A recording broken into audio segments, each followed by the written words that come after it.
কোরআন শরীফে কুল শব্দ দেখছেন না? যারা পড়তে পারেন তারা বলেন। একেবারে ওই শেষ পাশে শুরুরই শেষ সূরার নাম কি? সূরা নাস। ওর শুরুতে কি? কুল আউযু বিরাব্বিন নাস। তার আগেরটা কুল আউযু বিরাব্বিল ফালাক। সে জায়গা কুল আছে না নাই? তার আগেরটা কুল হুয়াল্লাহু আহাদ। তার দুইটা আগে কুল ইয়া আইয়ুহাল কাফিরুন। পরপর এক জায়গায় দেই 4 কুল, ঠিক না? যদি কোনো ব্যক্তি, একটু আমল বলে দেয়, দিক তাকান। যদি কোনো ব্যক্তি 5 ওয়াক্ত নামাজের পরে 4 কুল পইড়া হাতে ফুক নিয়ে সারা গায়ে মালিশ করে, আল্লাহ তাআলা ওই লোকটাকে জিন, পরী, মানব, দানব, জাদু, টুনা সকল প্রকার ক্ষতির থেকে আল্লাহ তাআলা তাকে হেফাজত করে। দুনিয়ায় সবচাইতে বড় কবিরাজি হলো ফালাক আর নাস। নবী আলাইহিস সালাতু ওয়াস সালামকে লবিদ ইবনে আসাম জাদু করছে, খেজুরের খুসার ভিতরে জাদু কইরা সুতোতে 11টা গিরে দিয়া ওর ভিতরে মন্ত্র পড়ে গিরে দিয়ে খেজুরের ভিতর খুসার খেজুরের সিল্কের ভিতরে পেঁচাইয়া এরপরে একটা ইন্দারা কূপের নিচেই নিয়ে ডুবোই যাইয়া একটা পাথরের পর রেখে আরেকটা পাথর চাপা দিয়ে রেখে আসছে। এরপরে থেকে নবী আলাইহিস সালাতু ওয়াস সালাম পাগল ভাব, উন্মাদ ভাব, কি বলেন তা মনে থাকে না, খাইয়ে কয় খাই নেই, না খেয়ে কয় খাইছি, এরকম এলোমেলো বলা শুরু করছে। 1 মাস পর্যন্ত এই অবস্থা।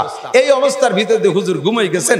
ঘুমের ভিতরে জিবরিল আলাইহিস সালাতু ওয়াস সালাম অন্য যত 114 সূরার ভিতরে 112টা সূরা হুজুরকে জীবদ্দশায় হুজুরের সজাগ অবস্থায় নাজিল করেছে। আর ফালাক আর নাস পেয়েছেন হুজুর স্বপ্নে এসে জিবরিল আলাইহিস সালাতু ওয়াস সালাম বলতেছেন, হুজুর আপনার এই অবস্থা কেন? হুজুর কয় তা তো বুঝি না। জিবরিল বলতেছেন, লবিদ ইবনে আসাম আপনাকে জাদু করেছে, অমক ইন্দারা কূপের ভিতরে সেই জাদু আছে। আপনি একজন ডুবরি সাহাবা দিয়ে ওই ইন্দারা কূপের থেকে জাদুটা বের করে আইনা দেখবেন ওর ভিতরে 11টা গিরি আছে। সূরা ফালাকে 5 আয়াত আর সূরা নাসে 6 আয়াত। এই 5 আর 6 11 আয়াত। এই 11 আয়াত পড়িয়া 11টা গিরে খুলে ফু দিয়ে জাদুটাকে নষ্ট করে দেবেন, এরপর ওটাকে পোড়ায় ফেলবেন। আর দুনিয়ায় যত জাদু টুনা হোক না কেন, ফালাক আর নাস পড়ে ঝাড়ফুঁক করলে আল্লাহর রহমতে সব সুস্থ হয়ে যাবে। আর কুল সূরার ফজিলত একটু বলে নেই। যদি কোনো ব্যক্তি একবার সূরা ইখলাস পড়ে 10 পারা কোরআন শরীফ পড়ার সওয়াব। 3 বার পড়লে 1 খতম। শুধু 3 বার কুল সূরা পড়লে 1 খতমের সওয়াব। এই ভাইয়া দিক তাকান, আমরা অল্প সময়ের ভিতরে বেশি নেকি পাবো কিভাবে, সেই সিস্টেমের দিকে আমি আগাবো ইনশাআল্লাহ। অল্প সময়ের ভিতরে কোরআন শরীফ পড়তে পারেন সবাই? কি পারেন? সবাই কি পারেন? পুরো 30 পারা কোরআন শরীফ দেখে পড়ার ক্ষমতা এর ভিতরে 90% পাবলিকের নাই, কথা বলেন ঠিক না? আর সাধারণ পাবলিক যাদের 10%-এর মধ্যে কোরআন শরীফ পড়তে পারেন, তারা শুদ্ধ করে পড়তে পারেন না। যা পড়েন সেই আদিকালে সুলোর ফিটিসা মাসা শিখে কাছে পড়া শিখছেন, মসজিদে যাই এত বড় লম্বা সিপার আনাকুম উনকুম দিয়ে পড়া শিখছেন, তা শুদ্ধ না। কুল সূরাটা একটু আমার সাথে একবার যদি পড়েন আর 3 বার যদি আপনি রেগুলার পড়েন, তাহলে আপনার আমলনামায় 1 খতম করে কোরআন শরীফ পড়ার সওয়াব নাকি লিখে দেওয়া হবে। পড়তে পারবেন না ইনশাআল্লাহ? মানুষ মারা গেলে তার জন্য সবচেয়ে সহজ সওয়াব রেসানির পদ্ধতি 3 কুলহু।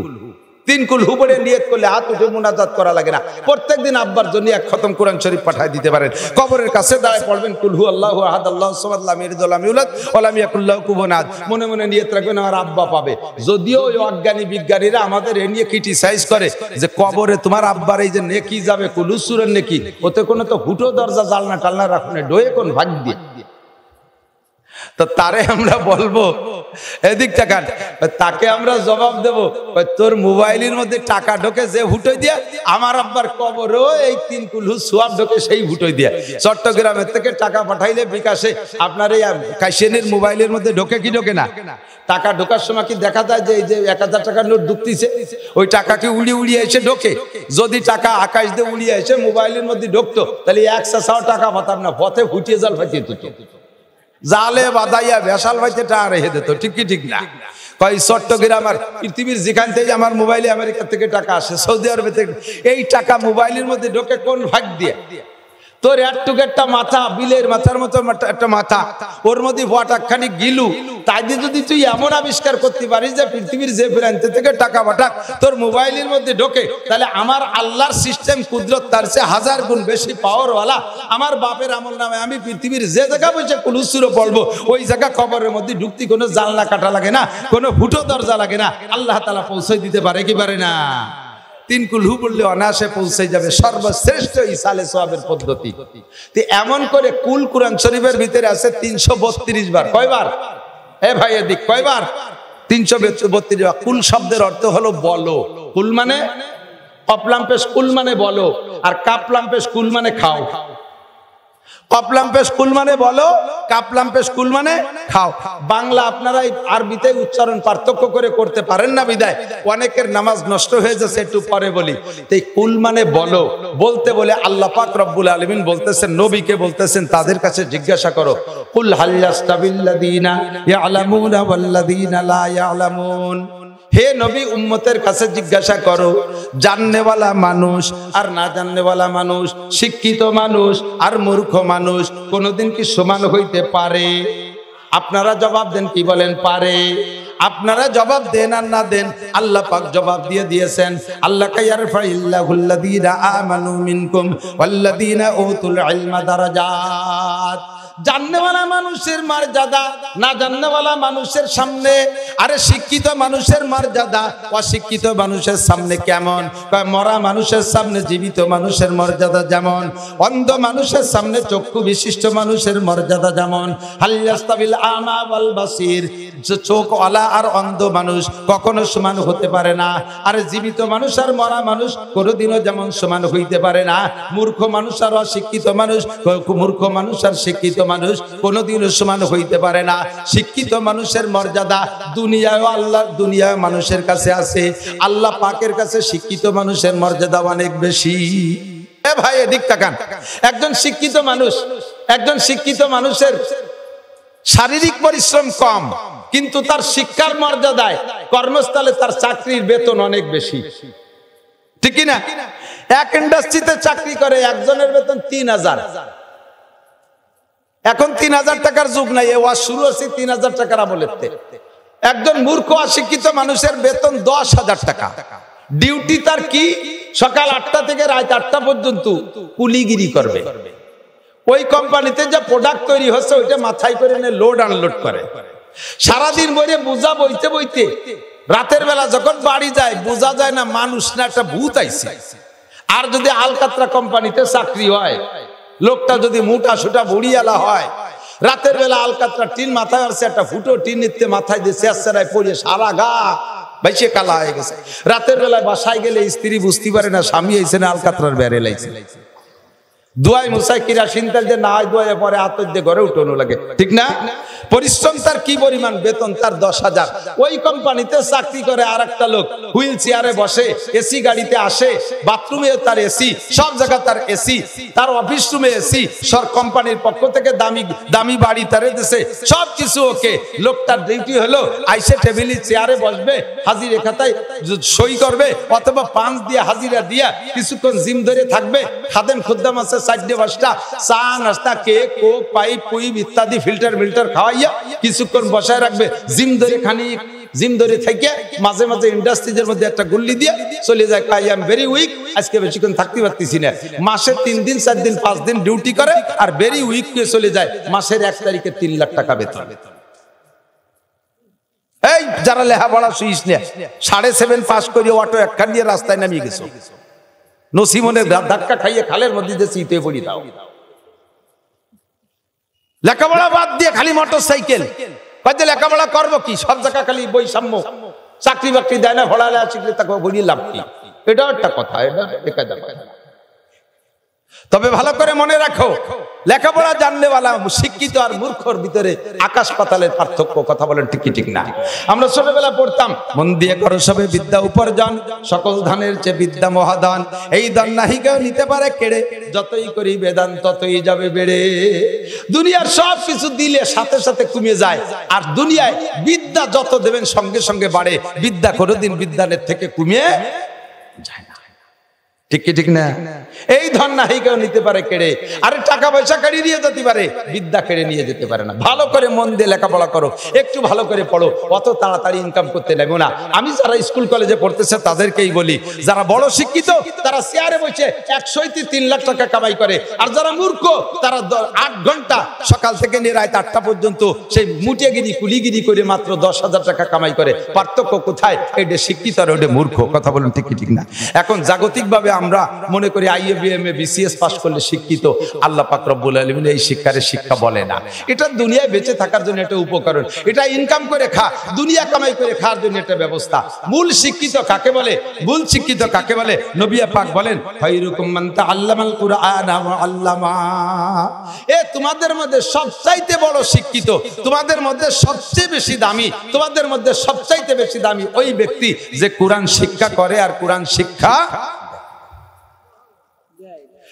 শিক্ষা করে আর কোরআন শিক্ষা দেয়। এই দুই ব্যক্তির চাইতে দামি বিসিএস ক্যাডারও না, ডাক্তারও না, ইঞ্জিনিয়ারও না। কথা বলেন ঠিক কি ঠিক না? ও দোস্ত, জাননেওয়ালা আর না জাননেওয়ালার ভিতরে আকাশ পাতালে পার্থক্য। তৎকালীন বিশ্বের সবচাইতে বড় শিক্ষিত যারা ছিল তার ভিতরে এক নম্বর ছিল মিস্টার আবু জাহেল। তার মূল নাম আমর ইবনে হিশাম, তার নাম আমর ইবনে হিশাম। তার উপাধি ছিল আবুল হেকাম। সারা পৃথিবীর শ্রেষ্ঠ শিক্ষিত দুইজনের মধ্যে একজন, তাই তার নাম ছিল আবুল হেকাম। ডাক্তারি সার্টিফিকেট আছে, ইঞ্জিনিয়ারিং সার্টিফিকেট আছে, পলিটিশিয়ান সার্টিফিকেট আছে, সৌদি আরবের গভর্নর, সব বিদ্যায় বিদ্যান, নাই শুধু কোরআন শরীফের সার্টিফিকেট। কোরআন শেখে নাই, এর কারণে নবী পাকের জবান থেকে বেরিয়ে আসছে তোমার সব সার্টিফিকেট থাক, তারপরে তোমার উপাধি আজকে থেকে আবু জাহেল, তুমি মূর্খদের বাবা। তোমার মতো মূর্খ, তোমার মতো অশিক্ষিত জগতে নাই। ও দোস্ত, দুনিয়ার সব সার্টিফিকেট আছে, নাই শুধু কোরআন, তাই তাকে মূর্খদের বাবা বলা হয়েছে। কথা বলুন ঠিক কি ঠিক না? আমরা বাস্তবে দেখি, এদিকে আসেন। আল্লাহ রাসূল সাল্লাল্লাহু আলাইহি ওয়াসাল্লাম বলেন আমাদেরকে শিক্ষার দ্বারা দামি হতে হলে কোন শিক্ষা লাগবে? হুজুর বলেন তলাবুল ইলমে ফরিদাতুন আলা কুল্লি মুসলিম। দ্বীনি ইলম শিক্ষা করা প্রত্যেকটা মুসলমান নর নারীর উপরে ফরজ। আমি চলে আসছি জায়গায়, আমার দিকে আসেন, একেবারে জায়গায় চলে আসেন। দোস্ত, আমাদের জিন্দেগিতে নবী আলাইহিস সালাতু ওয়াস সালামের আদর্শকে বাস্তবায়ন করা হলো আমাদের নৈতিক দায়িত্ব। ঠিক কি ঠিক না? ومن يضلل فلن تجد له وليا مرشدا ونشهد أن لا إله إلا الله وحده لا شريك له ونشهد أن سيدنا وسندنا وحبيبنا وطبيبنا وطبيب قلوبنا ومولانا محمدا عبده ورسوله صلى الله تعالى عليه وعلى آله وأصحابه وبارك وسلم تسليما كثيرا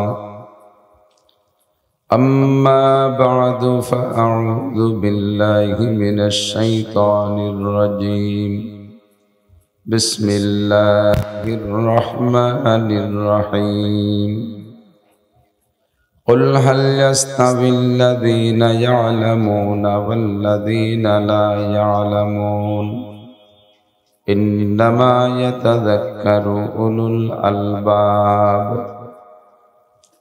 ثم قال الله تعالى يرفع الله الذين آمنوا منكم والذين أوتوا العلم درجات وقال محمد رسول الله صلى الله عليه وسلم طلب العلم فريضة على كل مسلم ثم قال النبي صلى الله عليه وسلم مجلس فقه خير من عبادة 60 سنة أو كما قال عليه الصلاة والسلام سبحانك لا علم لنا إلا ما علمتنا إنك أنت العليم الحكيم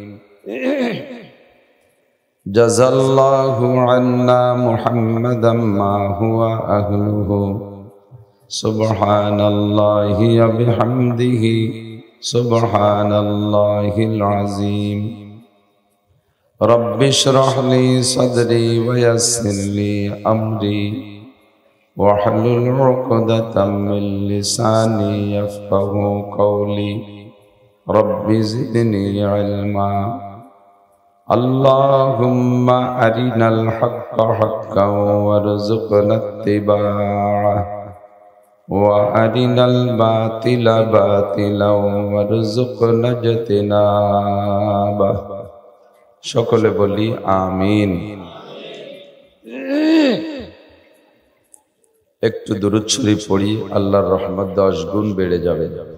اللهم صل على محمد وعلى آل محمد كما صليت على إبراهيم وعلى آل إبراهيم إنك حميد مجيد اللهم بارك على محمد وعلى آل محمد كما باركت على إبراهيم وعلى آل إبراهيم إنك حميد مجيد।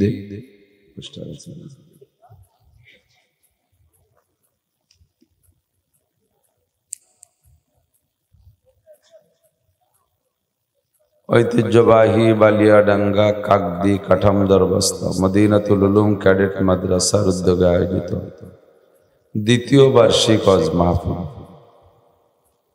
অধ্যকার মাহফিলের সম্মানিত সভাপতি মাদ্রাসার মোহতামিম সাহেব হুজুর, আসাতেজায়ে কেরাম, আজকের মাহফিলের দাওয়াতি উলামায়ে কেরাম, আজিজ আমতোলাবা, বিভিন্ন মসজিদ থেকে এসেছেন আয়েম্মায়ে মাসাজিদ, প্রাণপ্রিয় দেশবাসী, পর্দার আড়ালে বসে থাকা মা ও বোনেরা, অত্যন্ত দামি মাসের দামি রাত, ফ্যান্ডারে নিচু করে নিচের দিকে গলা বসে চেয়ারে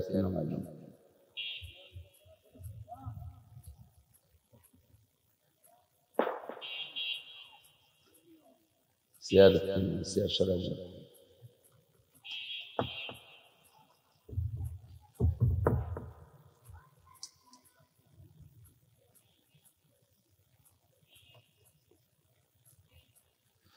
মাসের নাম আরবিতে রবিউল আউয়াল, জানা আছে আপনাদের? আর রাত জুমার রাত। মাসটা দামি, এ মাসে আমাদের নবী দুনিয়ায় এসেছিলেন। আমরা খুশি না বেজার? আবার এ মাসেই নবী দুনিয়া থেকে বিদায় নিয়েছেন। এবার খুশি না বেজার? এবারও খুশি। আনন্দ এবং শোক দুইটা এক জায়গা হয়ে গেছে। আনন্দ শোক বিজড়িত মাস। এ মাসে নবী দুনিয়ায় এসে সারাটা দুনিয়াকে ধন্য করেছেন। লাউলাহুমা খালাকাল আফলাকা খালিকুহা লাউলাহুমা খারাজাল ইনসানু মিন আদামি।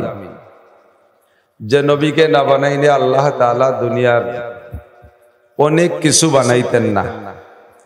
সৃষ্টি জগতে ছোট বড় অনেক কিছু আল্লাহ বানাইতেন না, এমনকি আমাকে আপনাকেও বানাইতেন না। আমার আপনার সৃষ্টির ওসিলা হলো বিশ্ব নবী মুহাম্মদুর রাসূলুল্লাহ সাল্লাল্লাহু আলাইহি ওয়াসাল্লামকে সৃষ্টি করা। নবী আলাইহিস সালাতু ওয়াস সালামের সৃষ্টি আদম আলাইহিস সালামেরও আগে। হুজুরের সহিহ হাদিস নিজেই বলেন, আনা নবিয়্যুন ওয়া আদামু বাইনাল মা'i ওয়াত তিন। আমি তখনও নবী যখন আদম আলাইহিস সালাম মাটি আর পানির মধ্যে ছিল। সব নবীকে আমার ভাষাগত দিক দিয়ে যদিও অনেক সুন্দর হবে না ভাষা বলা, তারপরও বলতে বাধ্য। সমস্ত নবীর শারাফাত, কারামাত, বুজুর্গি, বড়ত্ব, সম্মান একত্রিত করলে যতটুক হবে, আমাদের নবী মুহাম্মদুর রাসূলুল্লাহ সাল্লাল্লাহু আলাইহি ওয়াসাল্লামের সম্মান একা তার চেয়ে অনেক গুণ বেশি। এত বড় দামি নবীর উম্মত হতে পেরে আমরা সন্তুষ্ট আছি না? বলি আলহামদুলিল্লাহ। এ মাসে নবী দুনিয়া এসেছিলেন। নবী এসে আমাদেরকে যে পরিমাণ ধন্য করেছেন, সন্তুষ্ট করেছেন, খুশি করেছেন, আবার এই মাসেই নবী চলে গিয়ে আমাদেরকে তার চেয়ে বেশি এতিম করে রেখে গেছেন। এজন্য মাসটা আনন্দেরও মাস, আবার শোকেরও মাস। এ মাসে ঈদ উপলক্ষে ঈদ কি বলা হয়, ঈদে মিলাদুন নবী, নবীর জন্মদিবস উপলক্ষে ঈদ করার চাইতে শোকে মুহাম্মদুর রাসূলুল্লাহ নবী আলাইহিস সালাতু ওয়াস সালামের মৃত্যুতে শোক পালন করাটা বেশি যুক্তিসঙ্গত। তো যাই হোক, আনন্দ ও শোক বিজড়িত মাসের জুমার রাত, আজকের রাতটাই ফজিলতের রাত। মাগরিবের পর থেকে নিয়ে আগামী সন্ধ্যা পর্যন্ত যদি কোনো মোমেনের মৃত্যু হয়, আজকে মাগরিবের পর থেকে নিয়ে আগামীকাল মাগরিবের আগ পর্যন্ত 24 ঘন্টার মধ্যে 24 ঘন্টাকে জুমা ধরা হবে, জুমার দিন রাত। এর ভিতরে যদি কোনো মোমেনের মৃত্যু হয়, আল্লাহ তাআলা কিয়ামত পর্যন্ত তার কবর আযাব মাফ করে দেন। অত্যন্ত দামি রাত। আমাদের বাংলাদেশের সিজন হিসেবে এখনো বর্ষাকাল, বৃষ্টি হওয়াটাই নিয়ম, আর বৃষ্টি না হওয়া অনিয়ম। তো আল্লাহ পাক রব্বুল আলামিন এই অনিয়মের ভিতরে আমাদের 2-4 দিন সুযোগ দিয়ে কাঠামোদর বস্ত, বালিয়াডাঙ্গা, মদিনাতুল উলুম মাদ্রাসায় মাহফিলের ইন্তজাম করে এলাকার হাজারো লাখো মানুষের মধ্য থেকে বাছাই ছাঁটাই করে ভালোবেসে পছন্দ করে ডেকে নিয়ে আসছেন, বসার তৌফিক দিয়েছেন। মাদ্রাসায় মাঠে মসজিদ উপলক্ষে, মাদ্রাসা উপলক্ষে বিভিন্নভাবে দানও করার সুযোগ করে দিয়েছেন। আসরের থেকে নিয়ে ঈশা এ পর্যন্ত হযরতে উলামায়ে কিরামের কাছ থেকে অনেক কথা শোনার সুযোগ দিয়েছেন। সবাই পড়ি আলহামদুলিল্লাহ। মাঝে মাঝে বলে থাকি, সেই বলা কথাগুলো আবারও বলি, ওয়াযাক্কির ফাইন্নাদ যিকরা তানফাউল মুমিনিন। নতুন আর কিছু আমাদের কাছে নাই। প্রায় 30 বছর যাবত ওয়াজের মাঠে, বুড়ো হয়ে গেছি, দাড়ি গজানো শেষ হয় নাই, সেই সময় থেকে শুরু করছি, আর এখন দাড়ি গজানো শেষ, পাকাও 12 আনা পাইকে গেছে। বয়স 50-এর বেশি, 55 ধরছে, বার্ধক্যে চলে আসছে। আল্লাহ এই এতদিন পর্যন্ত এলাকায় দিয়ে বয়ান করছে, আমাদের আপনাদের প্রয়োজনীয় কোনো কথা বলতে আর বাকি রাখি নাই। আর আমার স্বভাব, আমার সিস্টেম যেটা উম্মতের নগদ প্রয়োজন, যেটা সেইটা নিয়ে আমি আলোচনা করি। ছোট মানুষ, বেশি বড় না, বেশি বড় না মানে মোটেই বড় না, একেবারেই ছোট। জাইলে যত ছোট হয়, তার জালও ছোট হয়, তার মাছও ছোট হয়, তার মাছ ধরার জায়গাও আঞ্চলিক খালকুয়ো, ঠিক না? ছোট ছোট চিকুন জাল দিয়ে মাছ মারে, চেলা পুঁটি তেলুটাই বাইতুটাই, এই ছোট বাইন পুঁতে মুতে যা পায় তাই বাজারে বেচে। আর জাইলে যদি বড় হয়, বড় বড় বাসাড়ি আর বড় বড় টলার নিয়ে সাগরে চলে যায়, জালের ফাঁসা এত বড় বড়, ছোট মোটো মাছ হতে বাঁধে না, বড় বড় মাছ বাঁধে। তো উলামায়ে কেরামদের ভিতরে আল্লাহ তাআলা দায়িত্ব ভাগ করে দিয়েছে, আমি ছোটদের ভিতরে আঞ্চলিক জাল খেয়াই, খালকুয়ো ছোট মোটো দেখে দেখে এর ভিতরে মারি, যা বাঁধে। আর বড় বড় জালেরা যারা আছে, বড়রা, বড় হুজুর, তাদের জালে বড় বড় মাছ বাঁধে, হাসিনে বাঁধে, খালেদা বাঁধে, ইরশাদ বাঁধে, জিয়া বাঁধে, এ মন্ত্রী ও মন্ত্রী সে মন্ত্রী, এদের বড় জালে বড় মাছ বাঁধে। আমার জাল ছোট, এই জন্য আমি অত বড় জায়গা খেয়াও দিই না। আমার জনগণ সামনে যারা থাকে, এদের প্রয়োজন কি সে বিষয় নিয়ে আমি আলোচনা করার চেষ্টা করি। আল্লাহ পাক রব্বুল আলামিন অর্ডার করেছেন আপনাদেরকে, এদিক তাকান সবাইকে, আমিও তার মধ্যে আছি। আমাদেরকে আল্লাহ অর্ডার করেছেন, ফাসআলু আহলা যিকরি ইন কুনতুম লা তা'লামুন। আমার দিক খেয়াল করতে হবে। পান তো একেবারে আইরিও গেলে চাবাচ্ছেন, আর এদিক ওদিক তাকাচ্ছেন, আর খাইতেই তালে রয়েছে। অত জোরে চাবালি ভরা তো অশ্বনে করে, একসাথে 2 কাজ ভালো হয় না। কতক্ষণ তাও বলে থাকি, আখের ক্ষেতের ভিতরে বাদাম লাগাইলি ভরা ভালো হয় নাকি? ধান বুনলি ভালো হয়? আখের ক্ষেতে আখই হইতে দিতে হয়, ওর ভিতরে আর এক ফসল ভালো হয় না, ঠিক না? তাহলে ওয়াজের ক্ষেতের মধ্যে বাদামের চাষ, পানের চাষ, বিড়ির চাষ, মোবাইলের চাষ, এই সমস্ত চাষ বাদ দিতে হবে। এটা আমি বলি না, আল্লাহ পাক নিজেই বলেছেন, কোরআন শরীফ সব কিছু দিয়ে সাজানো, শুধু খুঁজে খুঁজে বের করে পেশ করতে পারলেই হবে। এদিক থেকে আল্লাহ পাক বলেন ওয়াইদা কুরিআল কুরআনু ফাসতামিউ, যখন কোরআন শরীফ তিলাওয়াত করা হবে, শুধু তিলাওয়াত, খেয়াল করে না এই যুবকরা আমাদের, এই কথাটা বলার জন্যই তো আমি এই কথাটা বলতেছি, আয়াতটা আনলাম। যখন কোরআন শরীফ রিডিং তিলাওয়াত করা হবে অথবা তার তরজমা তাফসীর করা হবে, পড়ে পড়ে তরজমা তাফসীর করা হবে, ফাসতামিউ, অন্তরের কান দিয়ে শোনো, অন্তরের কান দিয়ে শোনো। ভাসমান কান দিয়ে শুনলে হবে না, উড়ো কানে কানে বহু কথা আসে, কথা মনে থাকে না। যে কথাটা অন্তরের কান দিয়ে শুনবেন সেই কথাটাই মনে থাকে, ঠিক না? আর আমাদের ব্রেন তো মাশাআল্লাহ কত ভালো, অন্তরের কান দিয়ে শুনলেও মনে থাকে না। আমাদের এক বুজুর্গ বহুত বড় আলেম আল্লামা আনোয়ার শাহ কাশ্মীরি, ওলামাই কেরাম চেনে, পাবলিকরা খুব কম চেনেন। পাবলিকরা চেনে যে হুজুর ভালো ঝাঁকানাকা বয়ান করতে পারে, এলেম কালাম থাকুক আর না থাকুক, ওই হুজুর বড় হুজুর। আর ওলামাই কেরাম চেনে বড় আলেমকে। তো আমাদের বড় আলেমদের ভিতরে শেষকালে আইসা সবচেয়ে বড় আলেমদের তালিকায় অন্যতম আল্লামা আনোয়ার শাহ কাশ্মীরি। উনার ব্রেন কেমন ছিল? হাটে বাজারে যাইতেন কান বন্ধ করে যাইতেন। জিজ্ঞেস করা হলো হুজুর এই হাটে ঢুকলে বাজারে ঢুকলে আপনি কান বন্ধ করেন, স্টেশনে ঢুকে কান বন্ধ করে রাখেন কেন? কয় যে স্বাভাবিকভাবে উড়ো যে কথা মানুষে এলোমেলো বলা বলি করে, এই কথাটা আমার কানের মধ্যে গেলে সর্বনিম্ন 40 বছর মনে থাকে। ফাও কথা বাজারে কথা যে খালি খালি আমার মেমোরিটারে বুঝাই করবো কে, এই জন্য কান বন্ধ করে রাখি যাতে শুনতেই না হয়।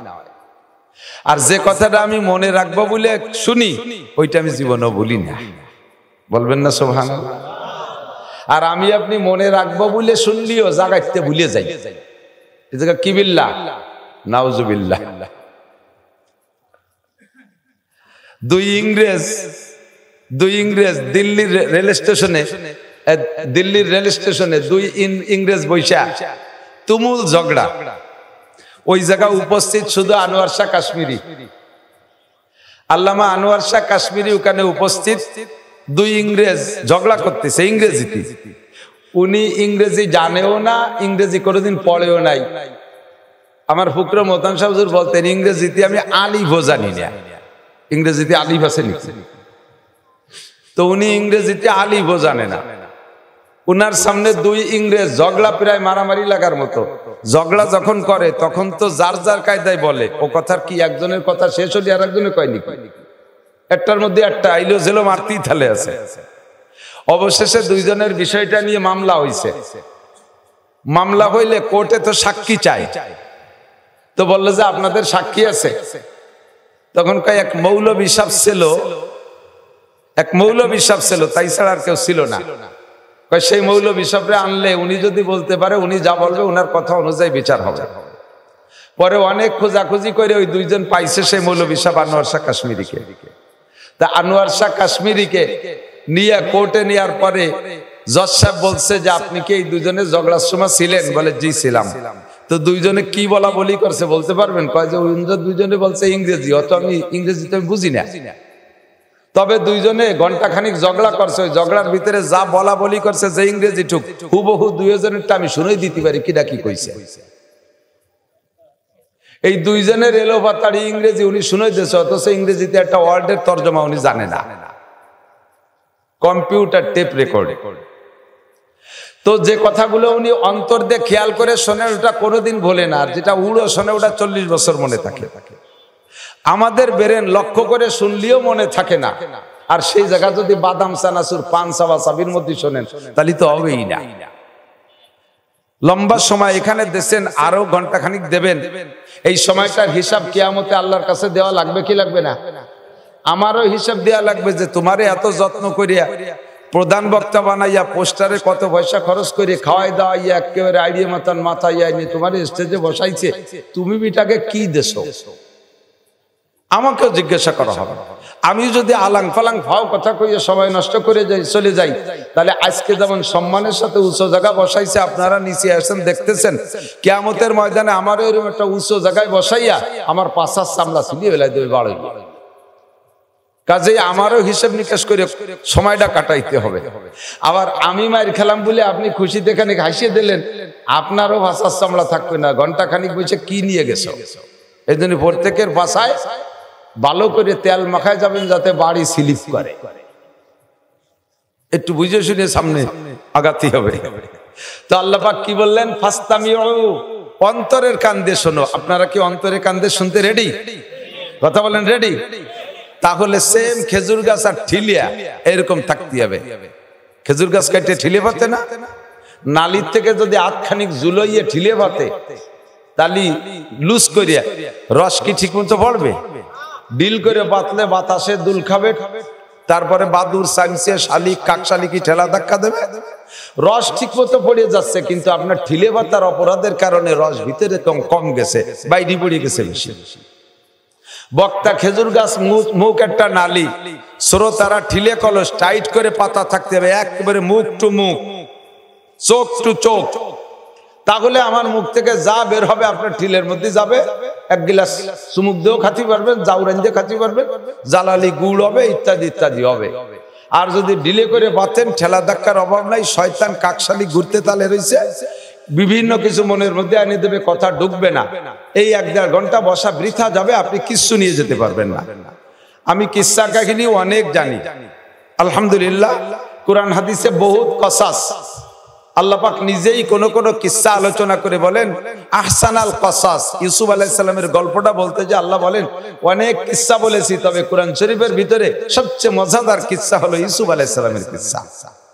নামটা বলার সাথে সাথে সকলের ভিতরে শখ আসছে যে হুজুর তাহলে আজকে ইউসুফ আলাইহিস সালামের কিস্সাটাই কোক। ইউসুফ আলাইহিস সালামের কিস্সার মধ্যে উপদেশ আছে, কিন্তু ওই উপদেশের প্রয়োজন যতটুকু তার চাইতে আপনার জিন্দেগিতে আমি দেখতেছি অন্যান্য প্রয়োজন অনেক বেশি। এই প্রয়োজনগুলো আমি বলার ইচ্ছা করছি। যদি আল্লাহ তাআলা বলায় তাহলে তোর প্রত্যেক এক একটা প্রয়োজন আপনার জিন্দেগির সাথে সেট করবেন, আর আপনি দেখবেন যে সত্যি প্রয়োজন কি প্রয়োজন না। এই কথাগুলো শোনার জন্য আপনাকে 1 নম্বরে অন্তরের কান দিয়ে শুনতে হবে। আর অন্তরের কান দিয়ে শুনতে হলে কি লাগবে আল্লাহ তাও বলে দিয়েছে, ওয়া আনসিতু, এবং মুখ বন্ধ রাখো নয়। তরজমা ওয়া আনসিতুর মানে এবং মুখ বন্ধ রাখো এটা নয়, অন্তরের কান দিয়ে শোনো। আরবিতে বলে ওয়াই হালিয়া, অর্থাৎ অবস্থান বর্ণনা করার ওয়াও, এমতো অবস্থায় যে তোমার মুখ বন্ধ রাখো। অন্তরের কান দিয়ে কথা শোনো এমতো অবস্থায় যে তোমার মুখ বন্ধ রাখো। কিসের থেকে? যতক্ষণ কথা হবে অতক্ষণ আপনি কথা বলবেন না। 2 নম্বরে মুখের আর কোনো কাজ করবেন না, খাবার দাবার সব বন্ধ, সাইলেন্ট, মুখটা এক করে বিলকুল কথা থেকে বন্ধ, খাবার থেকে বন্ধ, চাতকের মতো তাকায় থাকবেন। তাহলে কি বলেন আল্লাহ পাক বলেন লাআল্লাকুম তুরহামুন, তাহলে অবশ্যই তোমার উপর রহমত নাজিল করা হবে, আর এই রহমতের দ্বারা তুমি নাজাত পেয়ে যাওয়া। আল্লাহ তাআলা আমাদের প্রথমে এই কথাটার পর আমল করা তৌফিক দান করুন, বলেন আমিন।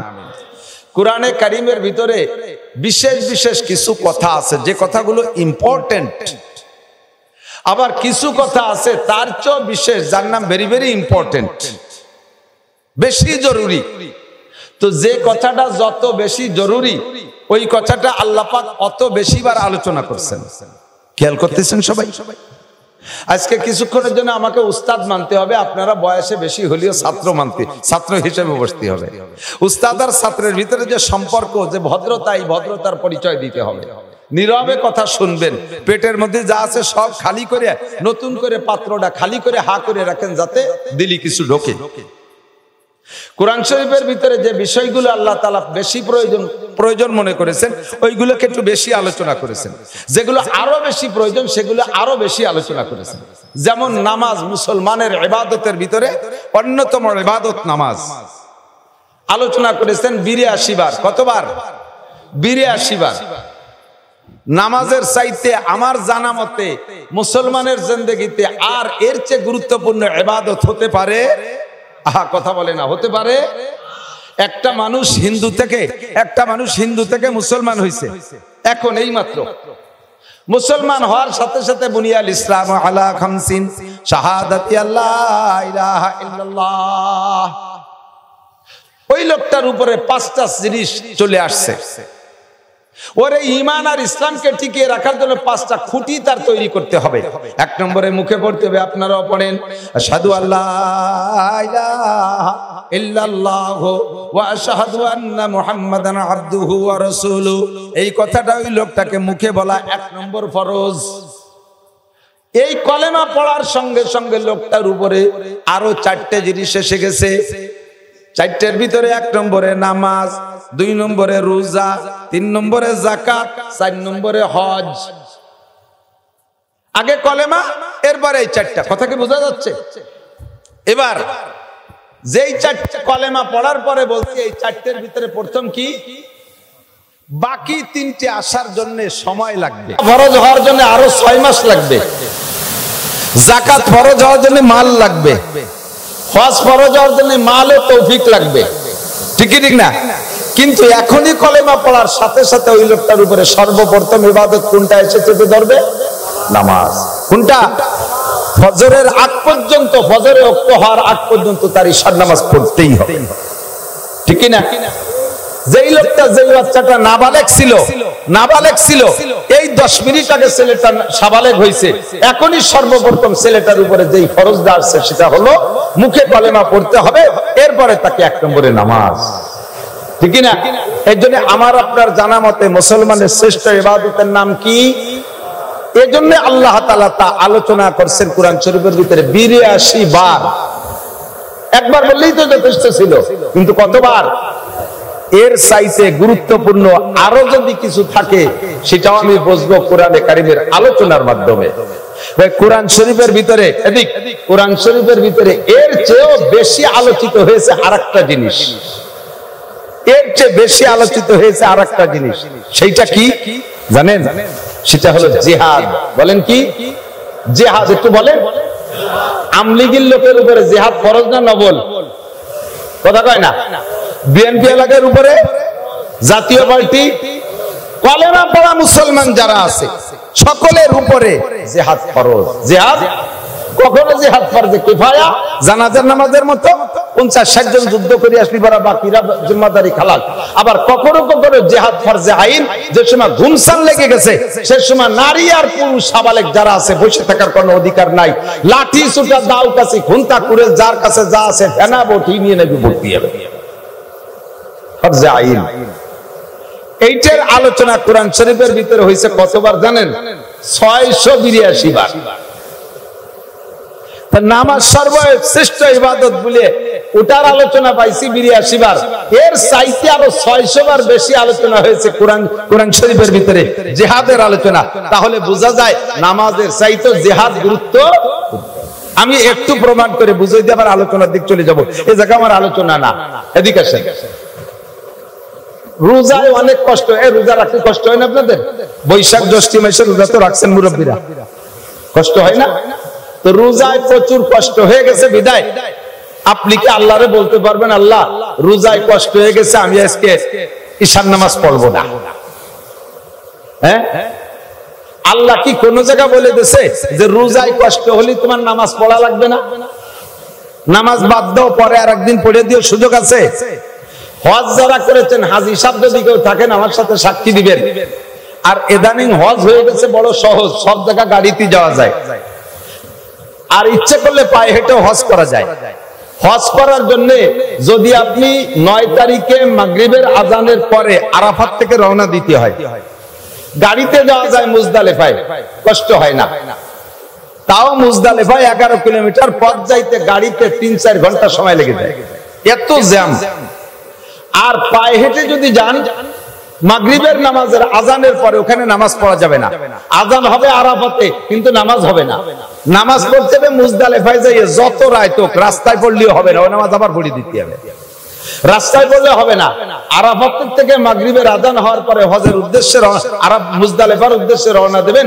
পায়ে হেঁটে যদি মুজদালিফা যান, এরপরে মুজদালিফায় যাইয়ে ওখানে আগে মাগরিবের 3 রাকাত ফরজ, এরপরে ঈশার 2 রাকাত ফরজ বা 4 রাকাত ফরজ, এভাবে ওখানে ঈশার নামাজটার পরে পড়ে ওই জায়গা ফাঁকা জায়গায় রাত কাটাইতে হবে। ফজরের আজান দেওয়ার পরে ফজরের নামাজ মুজদালিফায় পড়া সেখান থেকে শয়তান মারার জন্য জামরায় যেতে হবে। এখানে 4 কিলো 5 কিলো 6 কিলো পথ পায়ে হেঁটে যেতে হবে। এই আরাফাতের থেকে মুজদালিফাতের থেকে সকালবেলা পরের দিন 10 তারিখ সকালবেলা শয়তান মারার জন্য যাইয়া শয়তানরে মারিয়ে আবার ওখান থেকে 3-4 কিলোমিটার মক্কা, ওইটুকু যদি পায়ে হেঁটে যান, এরপরে যাইয়ে যে আপনি সে জায়গার নিচে কাবা ঘরের পাশে মাতাব বলে যেটাকে, যেটুকু নিচে ঘুরতে দেখেন, ওই জায়গা আপনি জায়গা পাবেন না। ও জায়গা গাড়িওয়ালারা চলে গেছে আগে, ওখানে আর জায়গা পাবেন না। এবার আপনার তওয়াফ করতে হবে মসজিদের ভিতর দিয়ে। মসজিদের ভিতর দিয়ে নীলবাতি থেকে নীলবাতি একটা ঘুরে আসতে 1 কিলোমিটার, এই 7 কিলোমিটার ঘোরার পরে এরপরে সফা মারওয়ার সাই 450 মিটার, অর্থাৎ প্রায় আধা কিলোমিটার, এইটুকু 7 বার। এই কামগুলো সম্পূর্ণ পায়ে হেঁটে করার পরে যত বড় শক্তিশালী পুরুষ হোক না কেন, সে বলতে বাধ্য হবে আমার সারা জীবনে যত পরিশ্রম করেছি এর চেয়ে পরিশ্রমের কাজ আর আমি কিছু করি নাই। এই পরিশ্রমের কাজ করতে করতে আপনার জোহরে রক্ত হয়ে যাবে। এখন আল্লাহ আপনারে বলে নাই যে তুমি হজ করতে করতে এত ক্লান্ত হয়ে গেছো বিদায় জোহরের নামাজ না পড়লেও হবে। হবে জোহর পড়া লাগবে কি লাগবে না? লাগবে। রোজায় যত কষ্ট হোক নামাজ ছাড়ার সুযোগ নাই, হজে যত কষ্ট হোক নামাজ ছাড়ার সুযোগ নাই। 100 কোটি টাকা নিয়ে বের হয়েছেন যাকাত দেবেন, পুরো কাশেন টানা ভরে ঘুরে ঘুরে জাকাত দিবেন, জাকাত দিতে দিতে ক্লান্ত হয়ে গেছেন, এখন আপনাকে নামাজ ছেড়ে দেওয়ার সুযোগ নাই। ফরজ একটা পালন করছেন জাকাত, কিন্তু এর কারণে রোজা নামাজ ছাড়ার সুযোগ নাই, জাকাত আদায় করার কারণে রোজা ছেড়ে দেওয়ার সুযোগ নাই, হজ আদায় করার কারণে নামাজ ছেড়ে দেওয়ার সুযোগ নাই। কিন্তু খন্দকের যুদ্ধ যখন হয়, খন্দক খনন করার কাজ চলতেছে, ওদিকে মক্কার কাফেররা আক্রমণ করার জন্য আগায় চলে আসতেই আছে, সাংবাদিকদের মাধ্যমে খবর আসতেছে এই তো এত দূর আসছে, এই তো এত দূর আসছে, আর চলে আসলো। নবী পাক খন্দক খনন করা শুরু করছে সাহাবায়ে কেরামদেরকে নিয়ে। এবার খন্দকের কাছাকাছি যখন কাফেররা চলে আসছে, খন্দকের কাজ শেষ হয় নাই, হুজুর জোহরের নামাজ বাদ দিয়েছে, কয় নামাজ থাক, আগে খন্দক খুঁজা শেষ হয় নাই, আসরের রক্ত চলে আসছে, কয় নামাজ বাদ দাও, আগে খন্দক খনন করো। আসরের রক্ত চলে গেছে, আদায় করতে পারে নাই, মাগরিবের রক্ত চলে আসছে, খন্দক খনন করা শেষ হয় নাই, কয় থাক নামাজ মাগরিব, আগে খন্দক খনন করো। মাগরিবের নামাজও পড়েন নাই, চলে আসছে ঈশা রক্ত, কয় থাক ঈশা বাদ দাও, কাফেররা চলে আসছে, আগে খন্দক খনন করো। যোহর আসর মাগরিব ঈশা 4 রক্ত নামাজকে নবী কাজা কইরা নামাজ পড়েন নাই, হুজুর খন্দক খনন করেছেন জিহাদের জন্য। এজন্য জিহাদের হুকুম যে আল্লাহ 682 বার বলেছে, প্রমাণ করে এটা জায়গা বিশেষ নামাজের চাইতে বেশি গুরুত্ব বহন করে। কথা বলেন ঠিক কি ঠিক না?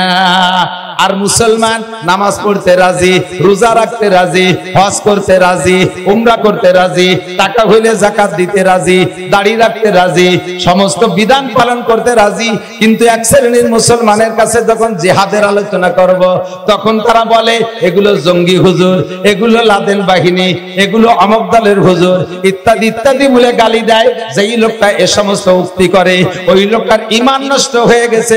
কুরআনে কারীমের 682টা আয়াতকে আপনি অস্বীকার করেছেন। একটা আয়াতকে অস্বীকার করলে আল্লাহর নবী বলেন মা আমানা বিল কুরআনে মান ইস্তাহাল্লা মাহারিমাহু। কুরআনের একটা আয়াতকে যদি কেউ অস্বীকার করে, বাকি 6665টা আয়াতকে বিশ্বাস করে, মাত্র একটা আয়াতকে অস্বীকার করে, ওই লোকটা কাফের, ওই লোকটা বিনা হিসাবে জাহান্নামী। কাজেই দোস্ত, জিহাদের হুকুমকে আমি ফরজ হিসেবে বিশ্বাস করি। আমার সামনে যদি ইসলামী জিহাদ আসে, আমি করতে জন্য প্রস্তুত আছি।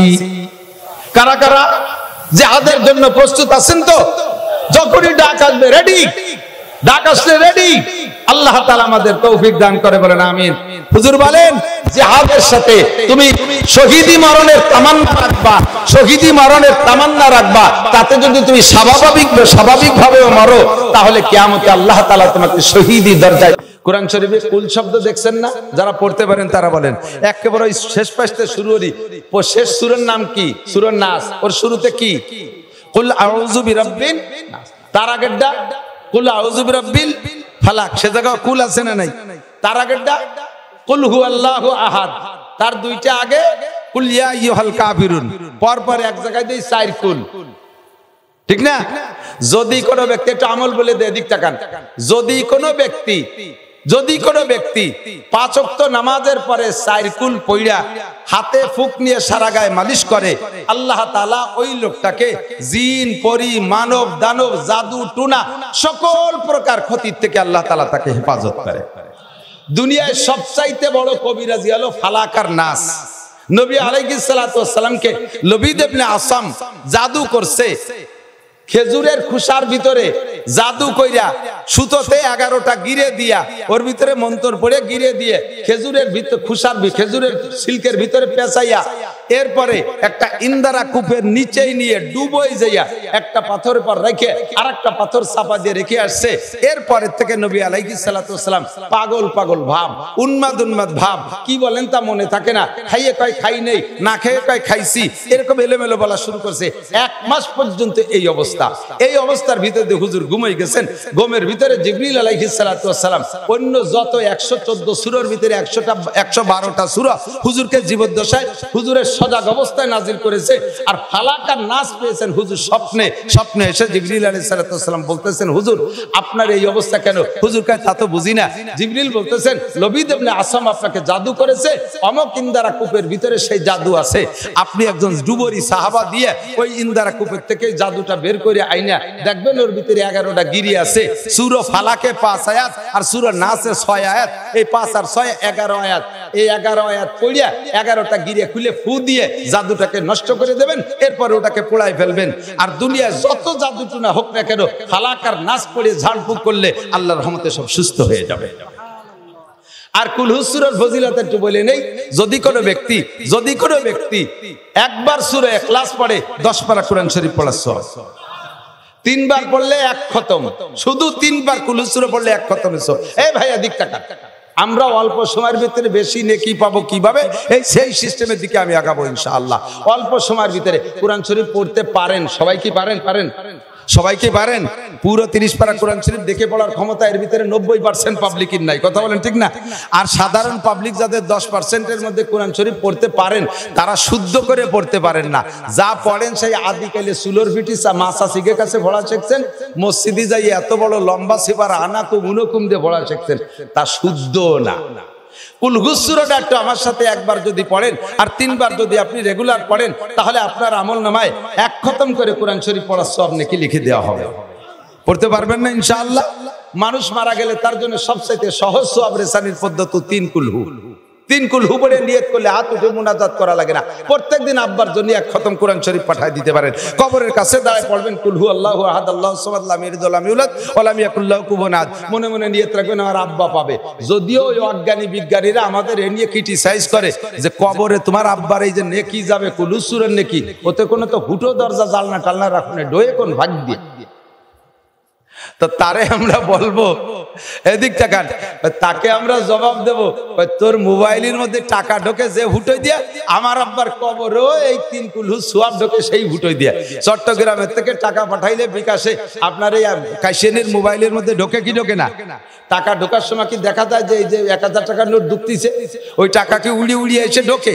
যদি টাকা আকাশ দিয়ে উড়িয়ে এসে মোবাইলের মধ্যে ঢুকতো, তাহলে 100 টাকা পাতাম না, পথে ফুটিয়ে জাল ফাটিয়ে দিত, জালে বাদাইয়া ভেসাল ভাইতে টাকা রেখে দিত। ঠিক কি ঠিক না? কই চট্টগ্রাম আর পৃথিবীর যেখান থেকে আমার মোবাইলে আমেরিকা থেকে টাকা আসে, সৌদি আরবে থেকে, এই টাকা মোবাইলের মধ্যে ঢোকে কোন ভাগ দিয়ে? তোর একটা মাথা, বিলের মাথার মতো একটা মাথা, ওর মধ্যে ফটাকখানি গিলু, তাই দিয়ে যদি তুই এমন আবিষ্কার করতে পারিস যে পৃথিবীর যে প্রান্ত থেকে টাকা পাঠাক তোর মোবাইলের মধ্যে ঢোকে, তাহলে আমার আল্লাহর সিস্টেম কুদরত তার চেয়ে 1000 গুণ বেশি পাওয়ারওয়ালা। আমার বাপের আমল নামে আমি পৃথিবীর যে জায়গা বসে কুল হু সূরা পড়বো, ওই জায়গা কবরের মধ্যে ঢুকতে কোনো জানলা কাটা লাগে না, কোনো ফুটো দরজা লাগে না। আল্লাহ তাআলা পৌঁছে দিতে পারে কি পারে না? 3 কুল হু বললে অনায়াসে পৌঁছে যাবে, সর্বশ্রেষ্ঠ ইসালে সওয়াবের পদ্ধতি। তো এমন করে কুল কোরআন শরীফের ভিতরে আছে 332 বার। কয়বার? এ ভাই এদিক, কয়বার? 332 বার। কুল শব্দের অর্থ হলো বলো। কুল মানে কপলাম পেশ, কুল মানে বলো, আর কাপলাম পেশ কুল মানে খাও। কপলাম পেশ কুল মানে বলো, কাপলাম পেশ কুল মানে খাও। বাংলা আপনারা আরবিতে উচ্চারণ পার্থক্য করে করতে পারেন না বিদায় অনেকের নামাজ নষ্ট হয়ে যাচ্ছে। একটু পরে বলি। এই কুল মানে বলো, বলতে বলে আল্লাহ পাক রব্বুল আলামিন বলতেছেন, নবীকে বলতেছেন তাদের কাছে জিজ্ঞাসা করো, কুল হাল ইয়াস্তাবিল্লাযীনা ইয়ালামুনা ওয়াল্লাযীনা লা ইয়ালামুন। হে নবী, উম্মতের কাছে জিজ্ঞাসা করো, জাননেওয়ালা মানুষ আর না জাননেওয়ালা মানুষ, শিক্ষিত মানুষ আর মূর্খ মানুষ কোনোদিন কি সমান হইতে পারে? আপনারা জবাব দেন, কি বলেন? পারে। আপনারা জবাব দেন আর না দেন, আল্লাহ পাক জবাব দিয়ে দিয়েছেন। আল্লাহ ইয়ারফাইল্লাহুল্লাযীনা আমানু মিনকুম ওয়াল্লাযীনা উতুল ইলমা দারাজাত। জাননেওয়ালা মানুষের মর্যাদা না জাননেওয়ালা মানুষের সামনে। আরে শিক্ষিত মানুষের মর্যাদা অশিক্ষিত মানুষের সামনে কেমন? মরা মানুষের সামনে জীবিত মানুষের মর্যাদা যেমন, অন্ধ মানুষের সামনে চক্ষু বিশিষ্ট মানুষের মর্যাদা যেমন। হাল ইয়াস্তাবিল আমা ওয়াল বাসির, চোখওয়ালা আর অন্ধ মানুষ কখনো সমান হতে পারে না। আর জীবিত মানুষ আর মরা মানুষ কোনোদিনও যেমন সমান হইতে পারে না। মূর্খ মানুষ আর অশিক্ষিত মানুষ, মূর্খ মানুষ আর শিক্ষিত মানুষ কোনোদিনও সমান হইতে পারে না। শিক্ষিত মানুষের মর্যাদা দুনিয়ায় আল্লাহ, দুনিয়ায় মানুষের কাছে আছে, আল্লাহ পাকের কাছে শিক্ষিত মানুষের মর্যাদা অনেক বেশি। এ ভাই এদিক তাকান, একজন শিক্ষিত মানুষ, একজন শিক্ষিত মানুষের শারীরিক পরিশ্রম কম, কিন্তু তার শিক্ষার মর্যাদায় কর্মস্থলে তার চাকরির বেতন অনেক বেশি, ঠিক না? এক ইন্ডাস্ট্রিতে চাকরি করে একজনের বেতন 3000। এখন 3000 টাকার যুগ নাই, এ ওয়াজ শুরু হচ্ছে 3000 টাকার আমলেতে।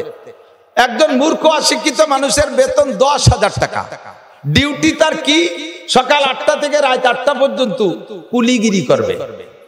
ওই কোম্পানিতে যে প্রোডাক্ট তৈরি হচ্ছে ওইটা মাথায় করে নিয়ে লোড আনলোড করে। সারাদিন বইরে বোঝা বইতে বইতে রাতের বেলা যখন বাড়ি যায় বোঝা যায় না মানুষ না একটা ভূত আইছে। আর যদি আলকাতরা কোম্পানিতে চাকরি হয়, লোকটা যদি মোটা সোটা বুড়িয়ালা হয়, রাতের বেলা আলকাতরা টিন মাথায় আসছে, একটা ফুটো টিন নিতে মাথায় দিয়ে শেষরায় পড়িয়ে সারা গা বাইসে কালা হয়ে গেছে। রাতের বেলায় বাসায় গেলে স্ত্রী বুঝতে পারে না স্বামী আইছে না আলকাতরার বেড়ে লাইছে। দোয়াই মুসাই কিরাসিন তেল যে না হয় দোয়াই পরে আতর দিয়ে ঘরে উঠানো লাগে, ঠিক না? পরিশ্রম তার কি পরিমাণ, বেতন তার 10,000। ওই কোম্পানিতে চাকরি করে আর একটা লোক হুইল চেয়ারে বসে, এসি গাড়িতে আসে, বাথরুমে তার এসি, সব জায়গা তার এসি, তার অফিস রুমে এসি, সব কোম্পানির পক্ষ থেকে দামি দামি বাড়ি তারে দিছে, সব কিছু ওকে। লোকটার ডিউটি হলো আইসে টেবিলি চেয়ারে বসবে, হাজিরে খাতায় সই করবে, অথবা পাঁচ দিয়ে হাজিরা দিয়া কিছুক্ষণ জিম ধরে থাকবে। খাদেম খুদ্দাম আছে 4-5টা, চা নাস্তা কেক কোক পাইপ পুইপ ইত্যাদি ফিল্টার মিল্টার খাওয়াইয়া কিছুক্ষণ বসায় রাখবে। জিম ধরে খানিক জিম ধরে থেকে মাঝে মাঝে ইন্ডাস্ট্রিজের মধ্যে একটা গুল্লি দিয়ে চলে যায়, আই এম ভেরি উইক, আজকে বেশিক্ষণ থাকতে পারতেছি না। মাসে 3 দিন 4 দিন 5 দিন ডিউটি করে আর ভেরি উইক হয়ে চলে যায়। মাসের 1 তারিখে 3 লাখ টাকা বেতন। এই যারা লেখাপড়া শুইস না, 7.5 পাস করে অটো একখান দিয়ে রাস্তায় নামিয়ে গেছো, নসিমনের ধাক্কা খাইয়ে খালের মধ্যে যে চিতে পড়ি দাও। লেখাপড়া বাদ দিয়ে খালি মোটর সাইকেল, কাজে লেখাপড়া করবো কি? সব জায়গা খালি বৈষম্য, চাকরি বাকরি দেয় না, ভোড়ালে শিখলে তাকে বলি লাভ কি? এটাও একটা কথা, এটা বেকায়দা কথা। তবে ভালো করে মনে রাখো, লেখাপড়া জানলেওয়ালা শিক্ষিত আর মূর্খর ভিতরে আকাশ পাতালের পার্থক্য। কথা বলেন ঠিক কি ঠিক না? আমরা ছোটবেলা পড়তাম, মন দিয়ে করো সবে বিদ্যা উপার্জন, সকল ধানের চেয়ে বিদ্যা মহাদান, এই দান নাহি কেউ নিতে পারে কেড়ে, যতই করি বেদান ততই যাবে বেড়ে। দুনিয়ার সব কিছু দিলে সাথে সাথে কমে যায়, আর দুনিয়ায় বিদ্যা যত দেবেন সঙ্গে সঙ্গে বাড়ে। বিদ্যা কোনোদিন বিদ্যানের থেকে কমে যায় না, ঠিক কি ঠিক না?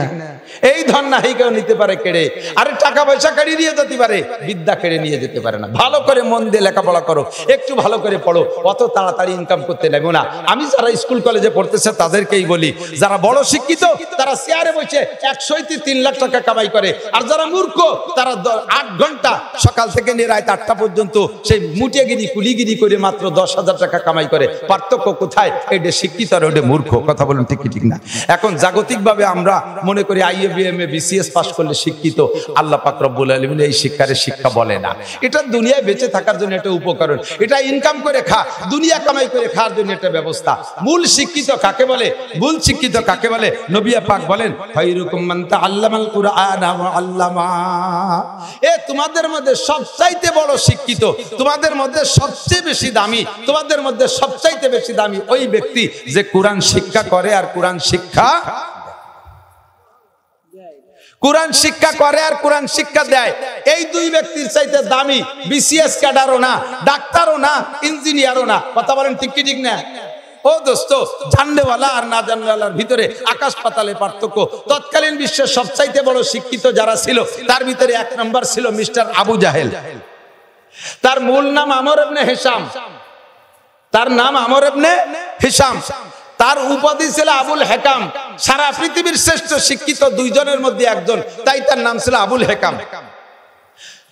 ডাক্তারি সার্টিফিকেট আছে, ইঞ্জিনিয়ারিং সার্টিফিকেট আছে, পলিটিশিয়ান সার্টিফিকেট আছে, সৌদি আরবের গভর্নর, সব বিদ্যায় বিদ্যান, নাই শুধু কোরআন শরীফের সার্টিফিকেট। কোরআন শেখে নাই, এর কারণে নবী পাকের জবান থেকে বেরিয়ে আসছে তোমার সব সার্টিফিকেট থাক, তারপরে তোমার উপাধি আজকে থেকে আবু জাহেল, তুমি মূর্খদের বাবা। তোমার মতো মূর্খ, তোমার মতো অশিক্ষিত জগতে নাই। ও দোস্ত, দুনিয়ার সব সার্টিফিকেট আছে, নাই শুধু কোরআন, তাই তাকে মূর্খদের বাবা বলা হয়েছে। কথা বলুন ঠিক কি ঠিক না?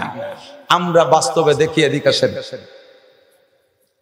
আল্লাহ রসুল সাল্লাল্লাহু আলাইহি ওয়াসাল্লাম বলেন, আমাদেরকে শিক্ষার দ্বারা দামি হতে হলে কোন শিক্ষা লাগবে?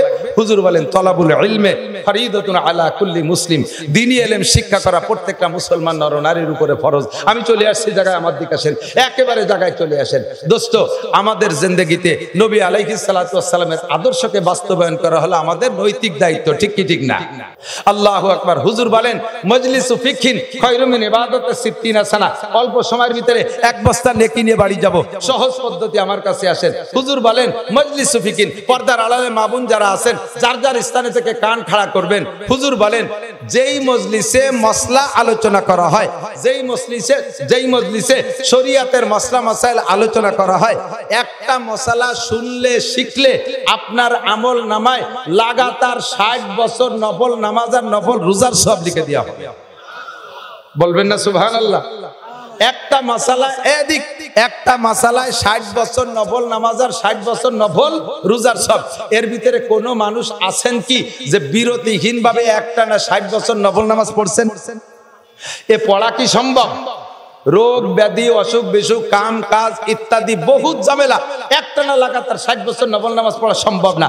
তো লাগাতার বিরামহীন 60 বছর নফল নামাজ পড়লে যেই নাকি, এটা হাতে রাখেন। আর বিরতিহীন ভাবে একটা না 60 বছর নফল রোজা রাখবেন, রমজানের ফরজ রোজা বাদে, এরপরে 5 দিন রোজা রাখা হারাম, এই 35 দিন বাদে বছরের আর 330 দিন একটা না নফল রোজা রাখলে যেই নাকি, একটা মাসালা শুনলে সেই নাকি, বরঞ্চ তার চেয়ে বেশি নাকি। এ কথা তো জীবন ভরে শুনি, একটু ভালো করে বুঝিয়ে শুনি, এদিক তাকান, ভালো করে বুঝিয়ে শুনেন। এমন কি মাসালা আছে যে একটা মাসালা শুনলে এত নেকি দেওয়া হবে? জিন্দেগিতে এমন এমন মাসালা আছে যেই মাসালা না জানা থাকার কারণে আপনার ফরজ ইবাদত গুলো নষ্ট হয়ে যাচ্ছে, আপনার ফরজ ইবাদত গুলো হচ্ছে না। কিয়ামতে আল্লাহ পাক আপনাকে জিজ্ঞাসা করবে না, সবে বরাতে নফল নামাজ পড়ছো নাকি, সবে কদরে নফল নামাজ পড়েছো নাকি, সবে মেরাজে নফল নামাজ পড়েছো নাকি, মেরাজের রোজা রাখছো নাকি, সবে বরাতে রোজা রাখছো নাকি, তাহাজ্জুদের নামাজ পড়ছো নাকি, ইশরাকের নামাজ পড়ছো নাকি, আবিনের নামাজ পড়ছো নাকি। এর কোন নামাজ সম্পর্কে আল্লাহর কসম আপনাকে জিজ্ঞাসা করা হবে না, আবিনের নামাজ জিজ্ঞাসা করা হবে না, কোন নফল নামাজ জিজ্ঞাসা করা হবে না। কিন্তু আউয়ালু মা ইউহাসাবু বিহিল আবদু ইয়াউমাল কিয়ামাতিস সালাহ, কিয়ামতের ময়দানে সর্বপ্রথম জিজ্ঞাসা হবে ফরজ নামাজ। একটু বলেন কি নামাজ? একটু বলেন কি নামাজ? ফরজ নামাজ সম্পর্কে জিজ্ঞাসিত হবেন। ফামান সালুহাত, যেই ব্যক্তি ফরজ নামাজ সুন্দর করে আল্লাহকে জবাব দিয়ে যেতে পারবেন, সালুহা সাইরে আমালিহি, ওই লোকটা আর কোন জায়গা ঠেকবে না, সব জায়গা বিনা হিসাবে পার হয়ে চলে যাবে। এখন আমার আপনার জিন্দেগিতে এমন এমন মাসালা আছে যেই মাসালা না জানা থাকার কারণে আমার ফরজ নামাজ হচ্ছে না। কিয়ামতের ময়দানে এর ভিতরে আমি চেহারা দেখে বুঝতেছি হাজার হাজার মানুষ আছেন কিয়ামতের ময়দানে যারা দুনিয়ায় রেগুলার নামাজ পড়ছেন, অথচ হাসরের মাঠে বেনামাজি হিসাবে বিনা হিসাবে জাহান্নামে চলে যাবেন। খেয়াল করতেছেন না?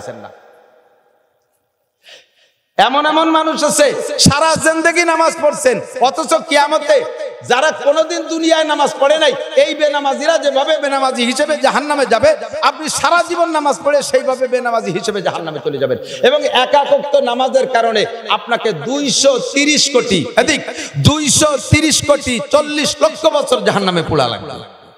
নামাজ পড়ার পরও আপনাকে এই সাজা ভোগ করা লাগবে। আপনার নামাজ হয় নাই, কেন হয় নাই?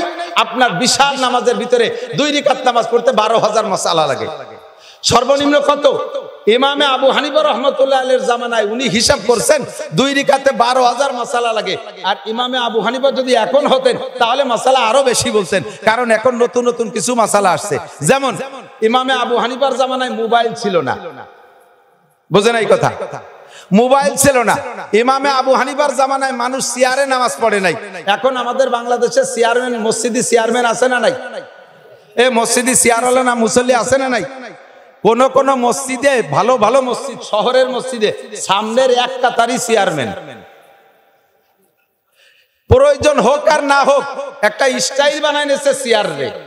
ইমামে আবু হানিফার জামানায় না, মুরব্বীরা সাক্ষী দেন আজ থেকে 30-40 বছর আগে আপনারা যারা মসজিদে একখান চেয়ার ছিল, মসজিদি করে চেয়ার ছিল, মসজিদি চেয়ার ছিল না। তাহলে এখন চেয়ার মসজিদি ঢুকছে, কাজেই চেয়ার সংক্রান্ত মাসালাও বলতে হবে, এটাও নামাজের মাসালা। ইমামে আবু হানিফার জামানায় মোবাইল ছিল না, এখন মোবাইল হইছে, মসজিদে ঢোকার সাথে সাথে মোবাইল বাজি ওঠে, আর মোবাইলের ভিতরে মুমতাজের গান। একদিকে ইমাম সাহেব কিরাত পড়ে আলহামদুলিল্লাহি রাব্বিল আলামিন, আর একদিকে মুমতাজের গান মোবাইলে বাজি ওঠে, বুকটা ফাটিয়ে যায়। আর ইমামও কিরাত পড়বে আর মোবাইলেও মুমতাজের গান গাবে, একসাথে কি মসজিদের মধ্যে দুই কাম চলবে? একটা বন্ধ দ্বিতীয় বন্ধ করতে হবে না? এই সংক্রান্ত মাসালা, এমন করে মাসালা নামাজের ভিতরে কমপক্ষে 12,000। এই 12,000-এর ভিতরে সব মাসালা আবার একরকম না। কোন কোন মাসালা আছে যেই মাসালাটা না থাকার কারণে আপনার নামাজ নষ্ট হয়ে যাচ্ছে। আমি উদাহরণস্বরূপ বলি, আপনার নামাজের ভিতরে সব আছে। ওযু বানানোর জায়গায় আপনি গোসল করে আসছেন, ওযু করলে হতো, সেখানে আপনি গোসল করে আসছেন। এদিক সাধারণ আপনি মোটামুটি একটা পায়জামা পরে একটা গেঞ্জি গায়ে দিয়ে নামাজ পড়লেও হতো, আপনি সুন্নতি পায়জামা পরে জুব্ব একটা গায়ে দিয়েছেন সৌদি আরবের মতো 43 বন্ধের, টুপি মোটামুটি একটা মাথায় দিলেও হতো, তা পরে টুপির উপরে আবার তিনেন খেতে যে বাগড়ি একটা বাঁধছেন, সব কিছু ওকে, মোটামুটি যায় নামাজে নামাজ পড়লেও হতো, সে জায়গায় 1 ইঞ্চি মখমলের সৌদি আরবের যায় নামাজ বিছাইছেন। তাহলে বাহ্যিক সবগুলো বড় দামি। এবার কায়দা মতো দাঁড়াইয়া প্রথম রেখাতে আলহামদুলিল্লাহ সূরা পড়ে সূরা বাকারা ভরে ফেলাইছেন 2.5 পারা, দ্বিতীয় রেখাতে আলহামদুলিল্লাহ সূরা পড়ে সূরা আল ইমরান পড়ে ফেলাইছেন তাবিরাই ফোনে 2 পারা। তাহলে সবকিছু কত বড় বড়। ফাঁকে এই নামাজের ভিতরে ছোট্ট একটা মাসালা না জানা থাকার কারণে আপনার এত বড় বড় সবকিছু হওয়া সত্ত্বেও আপনার নামাজটা হয়নি। এরকম একটা ছোট মাসালা জানা থাকতে পারে ওর ভিতরে। আমি একটু বলবো, গাড়ি কিনছেন মোটরসাইকেল 3.5 লাখ টাকা দিয়া, দামি মোটা একেবারে ট্রাকের চাকার মতো চাকা আছে, এত বড় তার ট্যাঙ্কি আছে, তার সবকিছু আছে, ডবল সাইলেন্সার, সবকিছু তার সুন্দর। এই গাড়ির কোনো তা অভাব নাই, ট্যাঙ্কি ভরা তেল আছে, পেট্রোল দিলে চলতো, অকটেন ঢুকাইছেন, নতুন মোবিল দিয়েছেন, সবকিছু ফার্স্ট ক্লাস পাস। শুধুমাত্র চাকার ভিতরে হাওয়া ঢুকানোর জায়গায় যে ছোট্ট একটা বাল্ব টিউব, ওই বাল্ব টিউবটা নাই। গাড়ি চলবে? কতক্ষণ চলবে? আমার 45 লাখ টাকা দামের গাড়ি, ওর নিচে ইঞ্জিনের ভিতরে একটা পিন এক জায়গাতে পড়ে গেছে, হঠাৎ করে গাড়িটা বন্ধ হয়ে গেছে, আর চলে না। গাড়ির বডি আছে, চাকা আছে, চ্যাসিস আছে, ইঞ্জিন আছে, সবকিছু ওকে আছে, শুধুমাত্র একটা পিন পড়ে গেছে, গাড়িটার ইঞ্জিন বন্ধ হয়ে গেছে, আর চলবে না। আরো সহজে বলি, আমার কৃষক বাবারা যারা আছেন, আগে যারা ক্ষেত খামার করছেন চাষবাস করে, ইদানিং তো সব চাষবাস হয়ে গেছে মেশিনই, পাওয়ার টিলার। আর আগে যারা গরু দিয়ে হাল চাষ করতেন, মনে আছে নাকি আপনাদের কথা? কৃষকরা আছেন কেউ এর ভিতরে? আমি হাল চাষ নিজে করছি, 3, 4, 5, 3 ক্লাস বাপের সাথে মাঠে হাল চড়ছি। আমার চাইতে লাঙ্গলের গুটি উঁচু ছিল, ধরে ঝুলিয়ে টাইনি ঠাইছি ধরে রাখতাম। লাঙ্গল ফাংশনে সব আমি জানি। লাঙ্গল চাষ করতে লাগে কি কি? 2টা বড় গরু লাগে, বলদ গরু, আবাল গরু, কয়েমাগে দিক।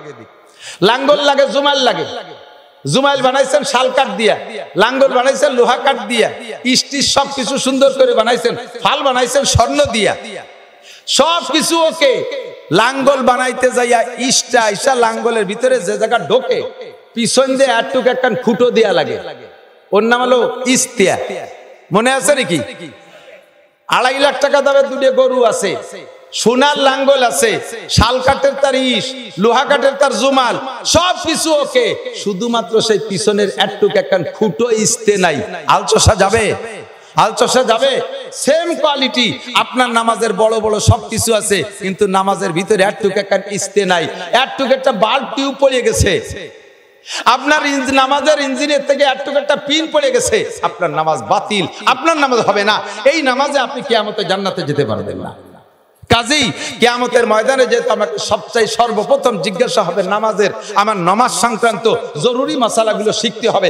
আমি এর কয়টা মাসালা বলবো, শুনবেন, শুনবেন, এদিক তাকান, শুনবেন, শিখবেন। আল্লাহু আকবার।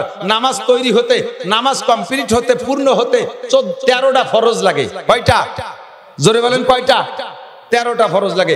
নাম্বার 1, 1 নম্বরে শরীর পাক, 1 নম্বরে শরীর পাক। শরীর পাকের মানে পেশাব পায়খানা ওয়াল এভরিথিং নাপাক থেকে আপনার গাডা পাক রাখতে হবে। 2 নম্বরে কাপড় পাক, 2 নম্বরে কাপড় পাক, 3 নম্বরে নামাজের জায়গা পাক, 4 নম্বরে সতর ডাকা। আমি এই 4টে ভাষা লাগে বলি। আপনার শরীর পাক রাখার জন্য নারী পুরুষ যারা আছেন প্রত্যেকের একটু ব্যতিক্রম আছে। পুরুষের পেশাবের থেকে শরীর পাক রাখা একেবারে ইম্পর্টেন্ট, জরুরি। তিরমিজি শরীফের হাদিস, সাহাবী বলতেছেন মাররা রাসূলুল্লাহ সাল্লাল্লাহু আলাইহি ওয়াসাল্লাম বিকবরাইন, নবী আলাইহিস সালাতু ওয়াস সালাম আমাদেরকে নিয়ে রাস্তা দিয়ে হাঁটতেছেন, যাইতে যাইতে রাস্তার পাশে 2টে কবর। এই 2টে কবর দেখে নতুন 2টে কবর মনে হচ্ছে। এই 2টে কবরের কাছে যে হুজুর দাঁড়িয়ে গেলেন, ফাকামা রাসূলুল্লাহ সাল্লাল্লাহু আলাইহি ওয়াসাল্লাম, হুজুর দাঁড়িয়ে গেলেন। আমরা বললাম ইমশি ইয়া রাসূলুল্লাহ, হুজুর হাঁটেন। হুজুর বলেন না, আর হাঁটা গেল না। মাররা ইয়া জামানে ফি হাদাইনিল কবরাইন, হুজুর বলতেছেন এই 2টে কবরের মধ্যে আযাব হচ্ছে। সাহাবায়ে কেরাম বলে কাইফা আরাফতা ইয়া রাসূলুল্লাহ, আপনিও যেখানে আমরাও সেখানে, আমরা দেখছি আপনি কিভাবে বুঝলেন? হুজুর বলেন কাশাফাল্লাহু বাইনা ইয়াদাইয়া, আমার সামনে আল্লাহ তাআলা খুলে দিয়েছে, আমি দেখতেছি 2জন আযাব ভোগ করতেছে, 2জনের কবরে জাহান্নামের সাথে দরজা খুলে দিয়েছে। ফামা বালুহুমা, হুজুর এদের সমস্যা কি, কোন কারণে এদের আযাব হচ্ছে? ওরা কি মুসলমান না কাফের? কয় 2জন মুসলমান। 2জন মুসলমানের কবরে আযাব হচ্ছে, দোষ কি? কয় হুজুর বলেন এই 2জন লোকের পারিবারিক অবস্থা সন্ধান করো। কবরওয়ালাদের বাড়ি খবর নিয়ে দেখা গেল 2জনের অবস্থা জানা গেছে। একজনের সমস্যা জিবরিল আগে হুজুরকে বলে দিয়েছে, একজনের সমস্যা হলো লোকটা নামাজ পড়তো, সবকিছু কমপ্লিট, এমসি বিন নামিমা, ওই লোকটার স্বভাব ছিল চগলখুরি করা। এই চগলখুরি করা, চগলখুরি তো বোঝেন, এই চগলখুরি করার কারণে ওই লোকটার অবস্থা এই হয়েছে যে কবরে আল্লাহ তাআলা তাকে আযাব দিচ্ছে, তার কোনো তাই তার ঠেকাতে পারেনি। দ্বিতীয় জনের কবরের আযাবে, দ্বিতীয় জনের কবরের আযাব হলো লা ইয়াস্তানজি আনিল বাউল, লোকটা পেশাব থেকে পরিচ্ছন্নতা অর্জন করতো না। পুরুষরা পেশাব করে, পুরুষের পেশাব আর নারীদের পেশাবের ভিতরে পার্থক্য আছে। এই লোকটা পুরুষ মানুষ পেশাবের থেকে পরিচ্ছন্নতা অর্জন করতো না, পেশাব করে জায়গা থেকে পানিতে ধুয়ে চলে আসতো। পুরুষের পেশাবের অবস্থা ভিন্ন রকম। পুরুষের পেশাব নালী সরু, পুরুষে যখন পেশাব করতে বসে তখন এই সরু নালীটা আঁকা বাঁকা হয়ে যায়। পেশাব করার পরে মোড়ে মোড়ে এখানে ওখানে 2-1 ফুট আটকে থাকতে পারে। যখন সোজা হয়ে দাঁড়ায় তখন ওই আটকে থাকা পেশাবটা ধীরে ধীরে নিচের দিকে পড়তে থাকে, নিচের দিকে যায়। যদি সেখানে ঢিলা ধরে ওই পেশাবটা ধরে না রাখা হয় তাহলে ওই পেশাব 2 ফুট পড়ে লাগবে গায়ে। লাগবে কোথায়? গায়ে। তো নামাজের 1 নম্বর ফরজ হলো শরীর পাক। যারা পেশাবের থেকে পরিচ্ছন্নতা অর্জন না করে, পেশাবে ঢিলা ব্যবহার না করে, ওই লোকের পেশাব শরীর পাক থাকে না। ওই লোকটা যত সুন্দর করে নামাজ পড়ুক, ওই নামাজে ওকে জাহান্নামের আগুন থেকে বাঁচাইতে পারবে। আপনার সব ঠিক আছে কিন্তু আপনার এই পিন পড়ে গেছে, পেশাবে ঢিলা ব্যবহার করেন নাই। ও দোস্ত এদিক তাকান, 1 বান্ডিল টিস্যু পেপার কিনলে, একজন পুরুষের জন্য 1 বান্ডিল টিস্যু পেপার কিনলে পেশাব এবং পায়খানা একজন যদি একা ব্যবহার করে, 1 বান্ডিল 25 টাকা দামের 1 বান্ডিল টিস্যুতে তার 1 মাস পর্যন্ত হয়ে যায়। একা একা ব্যবহার করে দেখেন। আমার বাড়ির প্রত্যেকের বাথরুম আলাদা, আমার বাথরুম আলাদা, আমার 1 বান্ডিল টিস্যুতে 1 মাস হয়ে যায়। দোস্তরে কিয়ামতের ময়দানে পরিষ্কার হাদিসে আসছে, যে ব্যক্তি দুনিয়ায় পেশাব পায়খানা ঢিলা ব্যবহার করলো, কিয়ামতের ময়দানে আল্লাহ তাআলা ঢিলাগুলোকে রূপ পাল্টাইয়া আপনার নেকির পাল্লায় তুলে দেওয়া হবে। হযরত ওমর ইবনে খাত্তাব রাদিয়াল্লাহু তাআলা একটু একটা হাদিস আসছে, হযরত ওমর পেশাব কইরা ঢিলা ব্যবহার করছে, হযরত আলী দূর থেকে দেখে ফেলাইছে। দেখে ঢিলা ব্যবহার করার পদ্ধতি কি বলতে একটু শরম লাগতেছে। হযরত আলী দেখে হযরত ওমরকে বলতেছেন, ভাই আপনি পেশাবের পরে ঢিলা ব্যবহার করলেন কিভাবে? কয় যে হুজুর বলছেন যে পেশাবে যে ঢিলা ব্যবহার করা হবে, পায়খানায় যে ঢিলা ব্যবহার করা হবে, কিয়ামতের ময়দানে এইটা নেকির পাল্লায় তুলে দেওয়া হবে। এই জন্য আমি পুরো দুনিয়ারে ঢিলা বানাই ফেলাইছি, সারাটা দুনিয়ারে একটা কুলুক বানাই ফেলাইছি, যেভাবে করলে হয় যাতে সারা দুনিয়া আমার নেকির পাল্লায় উঠাই দেওয়া হয়। আসলে হিসাব হলো আমি যে যতগুলো ঢিলা ব্যবহার করব, এই ঢিলাগুলোর সংখ্যা হিসেবে কিয়ামতে নেকির পাল্লায় উঠবে। ও দোস্ত, পুরুষে মহিলাদের পেশাবে ঢিলা লাগে না, পুরুষের পেশাবে ঢিলা লাগে। আপনি যদি ঢিলা ব্যবহার না করেন, 1 নম্বরে শরীর নাপাক, 2 নম্বরে কাপড় নাপাক। শরীর নাপাক আর কাপড় নাপাক, আপনার নামাজ শেষ। আপনি যত বড় সূরা দিয়ে রুকুর ভিতরে সুবহানাল্লাহিল আযীম 39 বার, সিজদার মধ্যে 41 বার মেরে দিয়েছেন, তাতে আপনার নামাজ হবে না। আপনি বিনা বেনামাজি হিসেবে 1 ওয়াক্তের নামাজের কারণে যেমন 80 হুকমা জাহান্নাম, আপনি নামাজ পড়ার পরেও আপনি 80 হুকমা জাহান্নামে পড়তে হবে আপনাকে। কাজে আজ থেকে আমরা পুরুষরা ঢিলা ব্যবহার করব, প্রত্যেকের পকেটে ঢিলা রাখবেন। আরে মুসলমানের পকেটে কেন ঢিলা থাকবে না? ঢিলা কেন থাকবে না? এখন সহজ হয়ে গেছে, মাটির ঢিলা না, টিস্যু পেপার ব্যবহার করলে পরিষ্কার হয়ে যাচ্ছে, এটা পকেটে কেন থাকবে না? 1 নম্বরে আপনি ঢিলা ব্যবহার করবেন। শরীর পাক। যদি আপনার শরীর না পাক থাকে নামাজ, মা বোনরা এদিক তাকান, ছোট বাচ্চা দুধের বাচ্চা কোলে পেশাব করে দিয়েছে, একটু হাত দিয়ে কোষ মাইরে ফেলাই দিয়ে ও জায়গায় একটু পানি ছিটে দিয়ে নামাজে দাঁড়াই গেছে। আপা আপনার বাচ্চা আপনার কোলের মধ্যে পেশাব করলো, আপনি তো দোলেন না, ওই যে ও ফেরেশতা, ওনারটা বলে ফেরেশতা। ফেরেশতার নাম কি? কয় নানটু। নানটু নামে কোনো ফেরেশতা আছে? আরে ফেরেশতাদের বৈশিষ্ট্য হলো লা ইয়াকুলু ওয়া লা ইয়াশরাবু, ফেরেশতারা খায় না, পান করে না। লা ইয়াকুতু ওয়া লা ইয়াবুলু, পেশাবও করে না, পায়খানাও করে না। লা ইয়ানামু ওয়া লা ইয়াস্তাইকিজু, ঘুমও যায় না, সজাগও হয় না। তোমারটা দিক জম্মের খা খায় আশের বাচ্চার মতো গেলে ফ্যাস ফ্যাস করে মারতি তালে রইছে। তোমারটা ফেরেশতা হয় কি করে? তোমারটার পেশাব পায়খানা সম্পূর্ণ নাপাক, কাপড়ে লাগছে, ওই কাপড় ওইভাবে কোষ মেরে ফেলাই দিয়ে পানি ছিটে দিলে হবে না, ওটাকে ধুইতে হবে, এবং কাপড় সুয়াইয়া যদি গায়ে লাগে ও গাও ধুইতে হবে। কয় হুজুর তাহলে ডেলি কতবার কাপড় পাল্টাবো, কতবার আমি এই কাপড় পাল্টাবো? এত কাপড় তো আমার নেই। হ্যাঁ, আপনার কাপড় বেশি নাই, ঠিক আছে, নামাজের জন্য একটা কাপড় আলাদা করে রাখবেন, আপনার স্বাভাবিকভাবে ডেলি ব্যবহার করার কাপড় ব্যবহার করবেন। আপনি নামাজের জন্য যে কাপড়টা রক্ত হইলে পরনের কাপড়টা পাল্টাইয়া নামাজের কাপড় পরে আপনি নামাজ পড়েন, আবার আপনি পাল্টাইয়া সেই কাপড়টা পরেন, তাহলে আপনার নামাজ সুন্দর হবে। মা বোনরা এই জায়গা থেকে দারুণ ভাবে ওয়ালাস। এবার এদিক তাকান, যারা গরু পালেন, ষাঁড় পালেন, বলদ পালেন, এই ইমামে আবু হানিফা রাহমাতুল্লাহ আলাইহি শরীয়তে সব কিছু ভিতর ধরে মেপে দিয়েছে। বলদ গরু, ষাঁড় গরু পেশাব করলে 5 হাত সেটে, কয় হাত? আর গাই গরুতে পেশাব করলে 8 হাত সেটে। গাভী দোয়ানোর সময় 90% গাভী দুধ দোয়ানোর সময় পেশাব করে দেয়।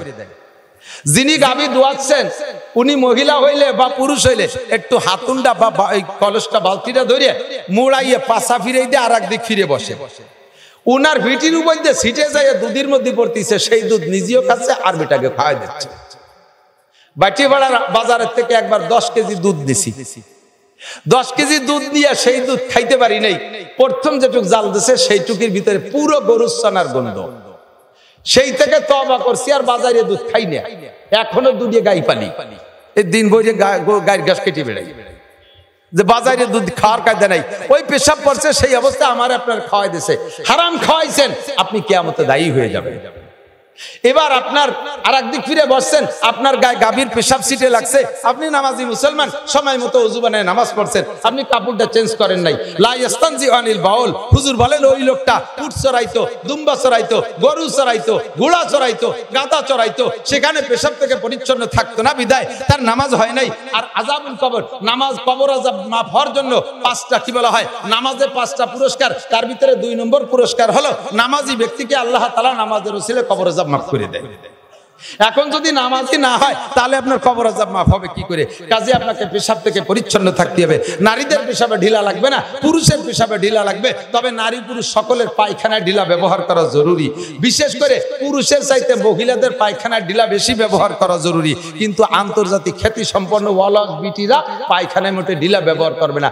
মহিলাদের পায়খানায় ঢিলার প্রতি গুরুত্ব বেশি কেন?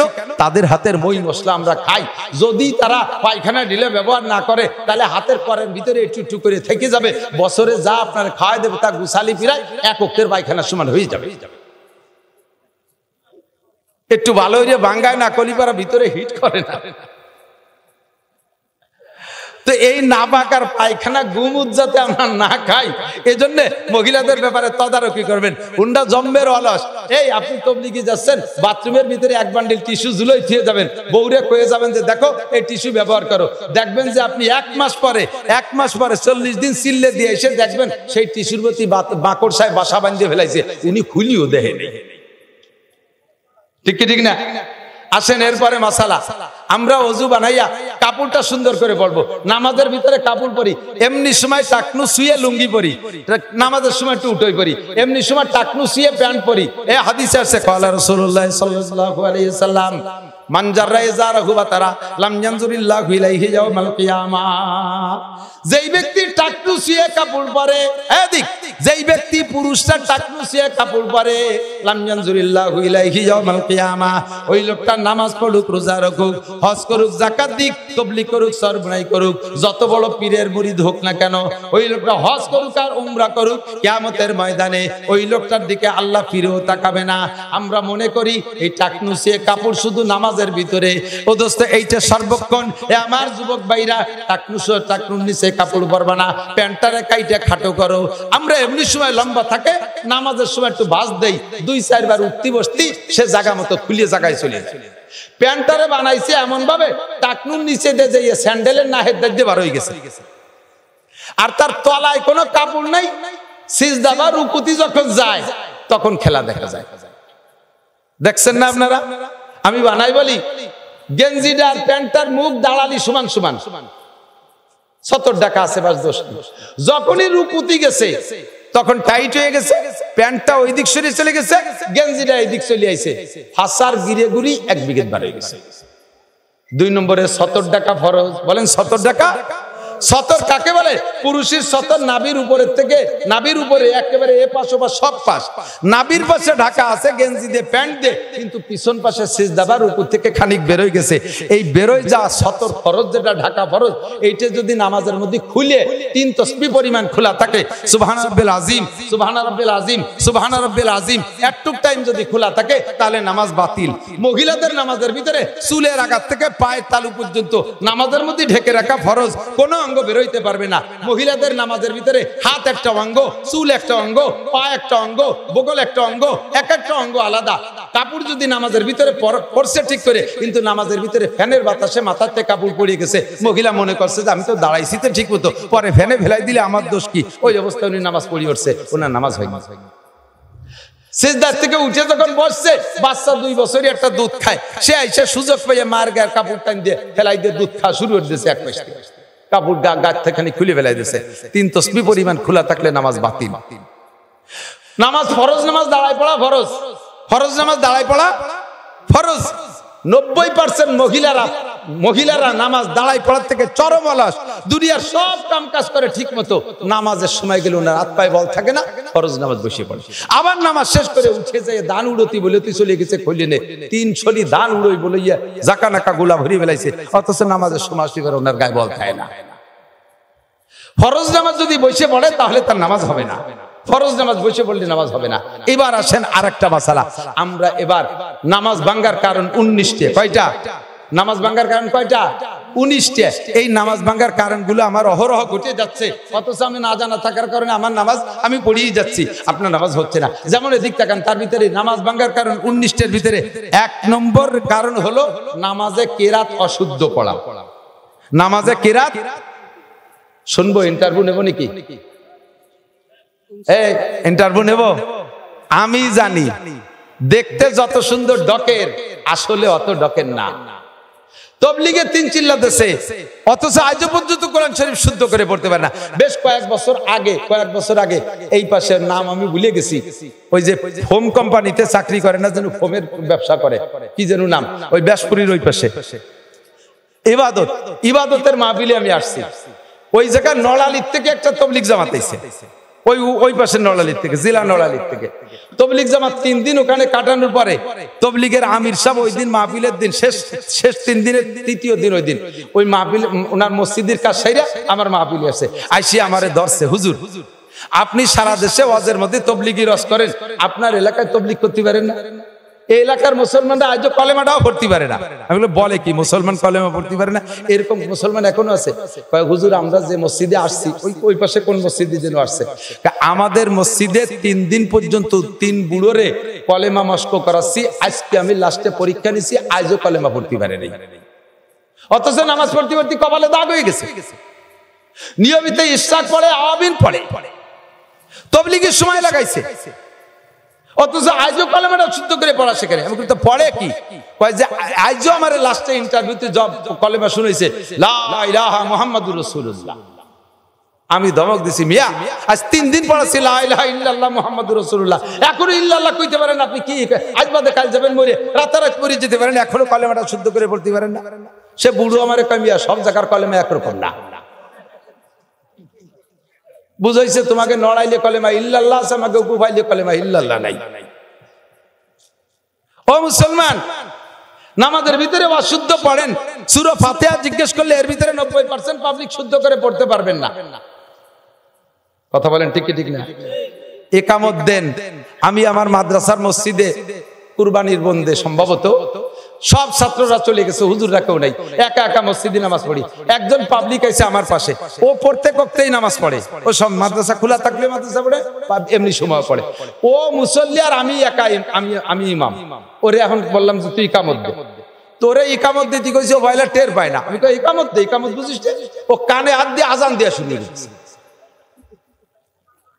ইকামত দিতে যে আজান দিয়ে শুরু করে দিচ্ছে। এত মাদ্রাসা, এত আলেম উলামার পেছের মধ্যে আজ ইকামত চেনো না।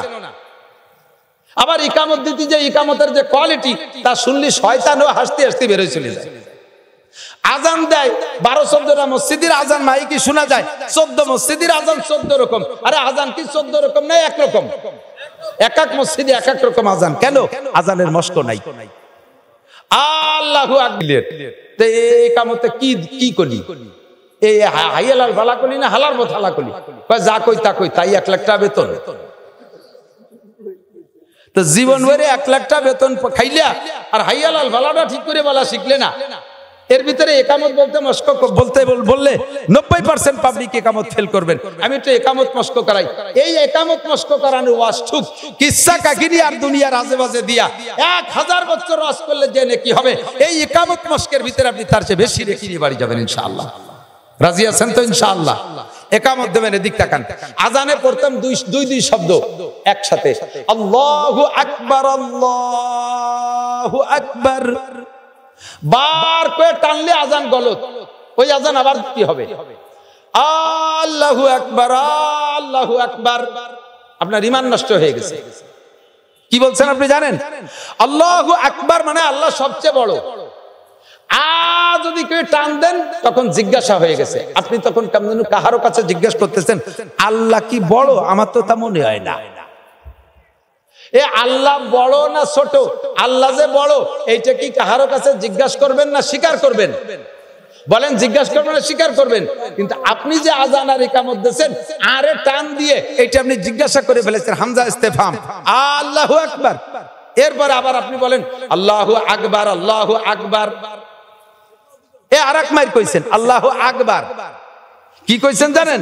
আল্লাহ বড় বেয়াদব, আল্লাহ বড় উশৃঙ্খল। আকবার মানে সবচেয়ে বড়, আকবার হলো শয়তানের সিফাত, শয়তানের গুণ হলো আকবার। আকবার মানে উশৃঙ্খল, আকবার মানে বেয়াদব, আকবার মানে উশৃঙ্খল। আল্লাহ কি বেয়াদব উশৃঙ্খল? কিন্তু আপনি বলছেন আল্লাহু আকবার, তার মানে আল্লাহ উশৃঙ্খল। তাহলে আপনার নামাজ কি হয়েছে? ইন্নাস সালাতা তানহা আলী, এই পিন পড়ে যাচ্ছে, এগুলো সব পিন পড়ে যাচ্ছে, বাল্ব খুলে যাচ্ছে, লাঙ্গলের ইস্তে খুলে গেছে।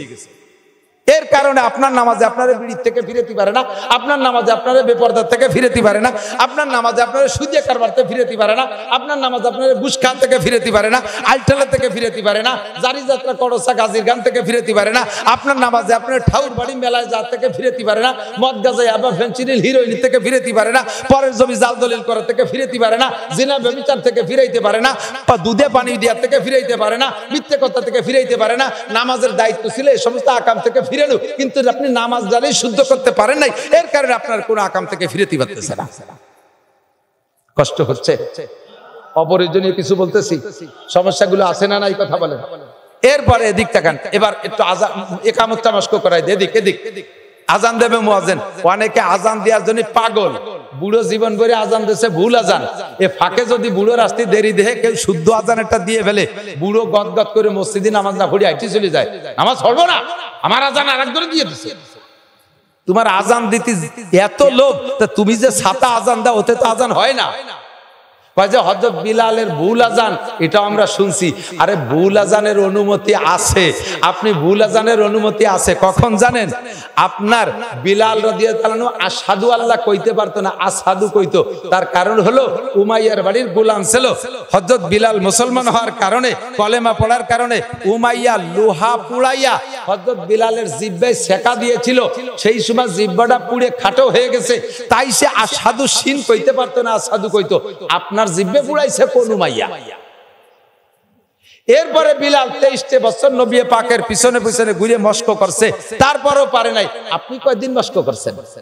আপনারে মস্ক করতে যদি মসজিদি তবলিগ আইছে, যদি বলি যে কাকা মসজিদি যেন মস্ক আছে, কয় যে না আমার হলো মাজায় ব্যথা, বসে থাকতে পারি না, চার দোকানে ঘন্টার পর ঘন্টা বসে থাকবে, মসজিদি যাইতে পারে না, তবলিগি যে মস্ক করতে পারে না, হুজুরি কাছে মস্ক করতে পারে না। আপনাকে বিনা মস্কে এই যে ভুল আজান দিয়ে যাচ্ছেন, এই আজানের বিনিময়ে আপনি কিচ্ছু পাবেন না কিয়ামতের ময়দানে। একামতটা শুদ্ধ করে দেন। একামতের 4 শব্দ এক নিঃশেষে, প্রথম 4 শব্দ এক নিঃশেষে। আমি বলবো, আপনারা একটু বলবেন, আল্লাহু আকবার, আল্লাহু আকবার, আল্লাহু আকবার, আল্লাহু আকবার। একটু দেন না নমস্কার। 4 শব্দ এক নিঃশেষে। এরপরে প্রত্যেক 2 শব্দ এক এক নিঃশেষে। আশহাদু আল্লা ইলাহা ইল্লাল্লাহ, আশহাদু আল্লা ইলাহা ইল্লাল্লাহ, আশহাদু আল্লা ইলাহা ইল্লাল্লাহ, আশহাদু আল্লা ইলাহা ইল্লাল্লাহ, আশহাদু আন্না মুহাম্মাদার রাসূলুল্লাহ, আশহাদু আন্না মুহাম্মাদার রাসূলুল্লাহ, আশহাদু আন্না মুহাম্মাদার রাসূলুল্লাহ, আশহাদু আন্না মুহাম্মাদার রাসূলুল্লাহ। হাইয়া আলাস সালাহ, হাইয়া আলাস সালাহ, হাইয়া আলাস সালাহ, হাইয়া আলাস সালাহ। অনেকে কয় হাইয়া আলাস সালাতে, হাইয়া আলাস সালাহ এতে হবে না, হাইয়া আলাস সালাহ, হাইয়া আলাস সালাহ। অনেকে কয় হাইয়া আলাল ফালাহ, হাই হাইয়া আলাল ফালাহ, মাঝে একবার হাই কই একটা গাই দেয়, এই গাই হবে না, হাইয়া আলাল ফালাহ, হাইয়া আলাল ফালাহ। কদ কামাতিস সালাতু, কদ কামাতিস সালাহ, তাই নাকি? কদ কামাতিস সালাহ, কদ কামাতিস সালাহ। ওই নেই, অনেকে কইছে কদ কামাতিস সালাহ, কইছে কদ, কোন না কদ। আরে মিয়া ওয়াজের একটু মস্ক হয়ে যাক, জীবন ভরে ওয়াজ চলছে, আজকে একটু সহি হয়ে যাক। কদ কামাতিস সালাহ, কদ কামাতিস সালাহ, কদ কামাতিস সালাহ। শেষের 3 শব্দ এক নিঃশেষে। আল্লাহু আকবার, আল্লাহু আকবার, লা ইলাহা ইল্লাল্লাহ। সারা জীবন ওয়াজ শুনে আর ওয়াজ করে যাই নাকি, আজকে একামতের মস্কে যদি তার চাইতে 1000 নাকি বেশি না পান, কিয়ামতে আমার কাছ থেকে বুঝে নেবেন। নবী পাক বলেন, মাজলিসু ফিকিন খায়রুম মিন ইবাদাতি 60 সানা। 60 বছর নফল নামাজ আর নফল রোজা রাখার চাইতে ও দোস্ত একটা মাসালা, এই মাসালা শিখার দাম আল্লাহর কাছে বেশি। এবার আমরা আমাদের কিরাত যেহেতু অশুদ্ধ, এদিক তাকান, ভালো করে মনে রাখেন, যাদের কিরাত অশুদ্ধ তাদের নামাজ হয় নাই, হয় নাই, হয় নাই। এই অশুদ্ধ কিরাত দিয়ে বাকি জীবন নামাজ পড়বেন, হবে না, হবে না, হবে না, পড়ছে না পড়লেই হয়। পাকা সিদ্ধান্ত নিয়ে ফেলাইছে একজন, নামাজই পড়বো না, কিচ্ছু আসে যায় না, তাই বলে আমি ছাড় দিতে পারবো না। আজ আবারেন ঘড়িয়েন, আমার পাশা সামলা থাকবে না, আমি আমার জায়গায় টাইট। অশুদ্ধ কিরাতে যারা পড়ছেন কিছু হয় নাই, সামনেও হবে না। একটা অপশন খোলা আছে, বিগত ভুল নামাজগুলো শুদ্ধ হয়ে যাবে। একটা অপশন খোলা আছে, সেটা হলো আজকে রাত্রে প্রতিজ্ঞা করতে হবে, আগামীকাল সকালবেলা নাদিয়া কায়দা কিনে এই মাদ্রাসায় হুজুরির কাছে পড়বো, অথবা আমাদের মসজিদের ইমাম সাহেবের কাছে ভর্তি হয়ে যাব, হুজুরির কাছে আলিফবা থেকে পড়া শিখবো। এই কোরআন শরীফ আমি শুদ্ধ করে না পড়া শিখে দুনিয়া থেকে মরবো না, এই প্রতিজ্ঞা করে ভর্তি হবেন। এখনই নিয়তটা করে ফেলেন যে আমি কোরআন শরীফ শুদ্ধ করে পড়া শিখবো। আরে সারা জিন্দেগি নামাজ পড়লাম, তা যদি নাই হলো, তাহলে এই নামাজ দিয়ে কি হলো? আর কিয়ামতে আমাকে যদি নামাজ পড়ার পরেও সাজা কাটতে হয়, তাহলে আমি এরকম নামাজে আর কি হলো? আমি নামাজ শুদ্ধ করে পড়া শেখার জন্য কোরআন শরীফ শুদ্ধ করে পড়া শিখবো। এই প্রতিজ্ঞাটা এখন করেন। ফজরের আগে যদি আপনি মারা যান, ফজরের আগে যদি আপনি মারা যান, বিগত জীবনের সমস্ত ভুল নামাজকে আল্লাহ তাআলা শুদ্ধ করে আমলনামা ভরে দেবে। সুবহানাল্লাহ। আহা, জজবা তৈরি করতে পারলাম না, বুঝেন নাই কথা? নিয়ত করতে হবে আমি কোরআন শরীফ কালকে থেকে পড়া শেখা শুরু করব। মহিলাদের কোরআন শরীফ, মহিলারা একটু কোরআন শরীফ বেশি পড়ে, কিন্তু কিচ্ছু হয় না, কিচ্ছু হয় না। ওই এক সময় কইতাম, আর ব্যাঙ্গানু সালাম দিছি, বিটিরা একটু রাগ হয়। মক্তবের হেলপারি তো করছি আমি, জানি কে কেমন পড়ে। আল্লাহু আকবার। কিচ্ছু হয় না, অথচ রমজান মাসে 5 খতম দিয়ে দেয়। মাসে মাসে খতম একটা দেয়, কিচ্ছু হয় না। শুদ্ধ করে না পড়ে অশুদ্ধ যদি 1000 খতম পড়েন, তার চাইতে একটা হরফ শুদ্ধ করার জন্য মেহনত করলে আল্লাহ বেশি নেকি দান করবে। এর জন্য মেয়েদের মহিলা মাদ্রাসায় যাওয়া ফরজ হয়ে গেছে। মেয়েদের মহিলা মাদ্রাসায় যাওয়া ফরজ। আপনারা আমরা ভুল করছি, আমরা বড় হয়ে গেছি, সময় নাই আমাদের।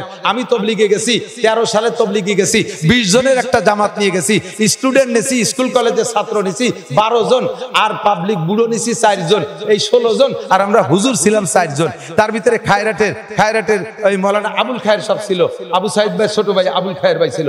আমরা 4 জনে মেহনত করিয়া 12 জন যুবকরে আলিফবা থেকে পড়াইয়া এক সিলের ভিতরে মাত্র 38 দিনে কুরআন শরীফ শিখাইয়া এরপরে 8 পারা সবক পড়াইয়া বাড়ি আনছি।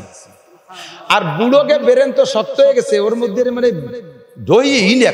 মানে চৈতি ডেলার মতো শক্ত হয়ে গেছে। তারপরও মোটামুটি জের জবর পেশ, অক্ষর চিনাইয়ে জের জবর পেশ, জজম তাসদিদ পর্যন্ত শিখেই ফেলাইছিলাম। আর একটা চিল্লে সময় দিতে পারলে আল্লাহর রহমতে তাদেরকে কুরআন শরীফ পড়া শিখাই বাড়ি আনতে পারতাম।